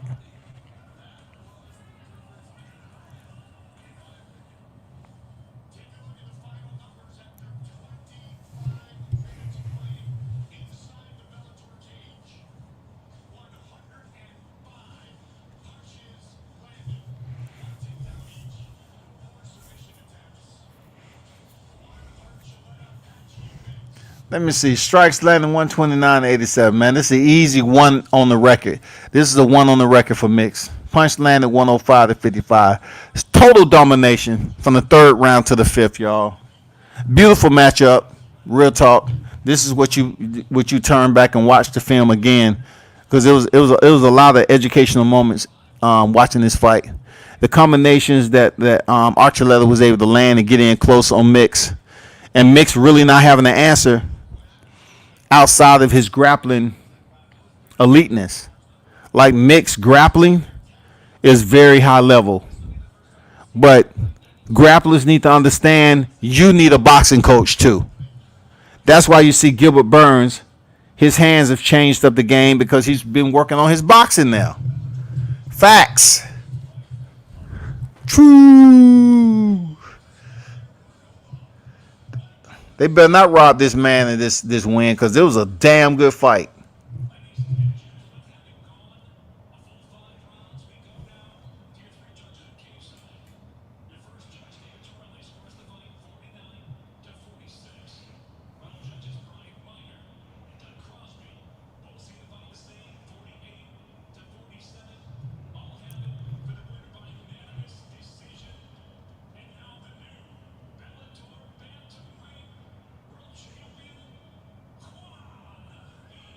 Yeah, good fight.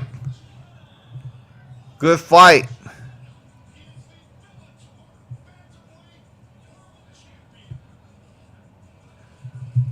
That was bantamweight? Damn. You just imagine that, bantamweight. Damn.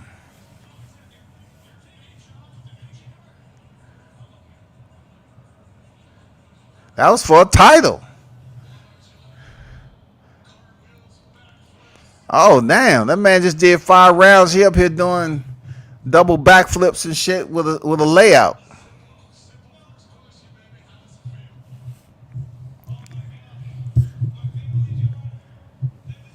Bantamweight world champion. Salute to him, man. Congrats. You fought a hell of a fight.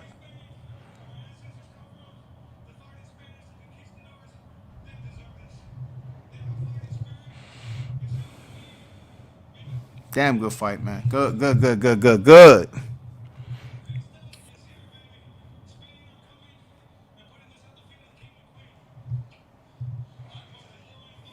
Good fight.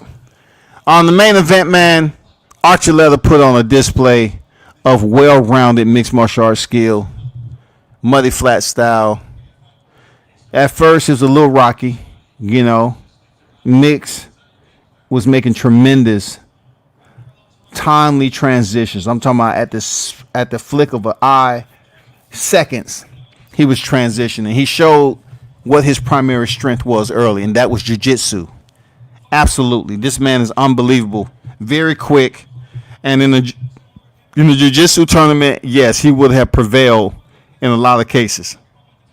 But what Archuleta showed you was that he's been working on his all-around game, and he's pretty damn well versed in jiu-jitsu himself, but he was more versed in his boxing, knowing that the fight was going to be a stand-up once the fatigue set in, because Mix proved that he had a limited freaking cachet to his arsenal. People, real talk. He had a limited cachet, people.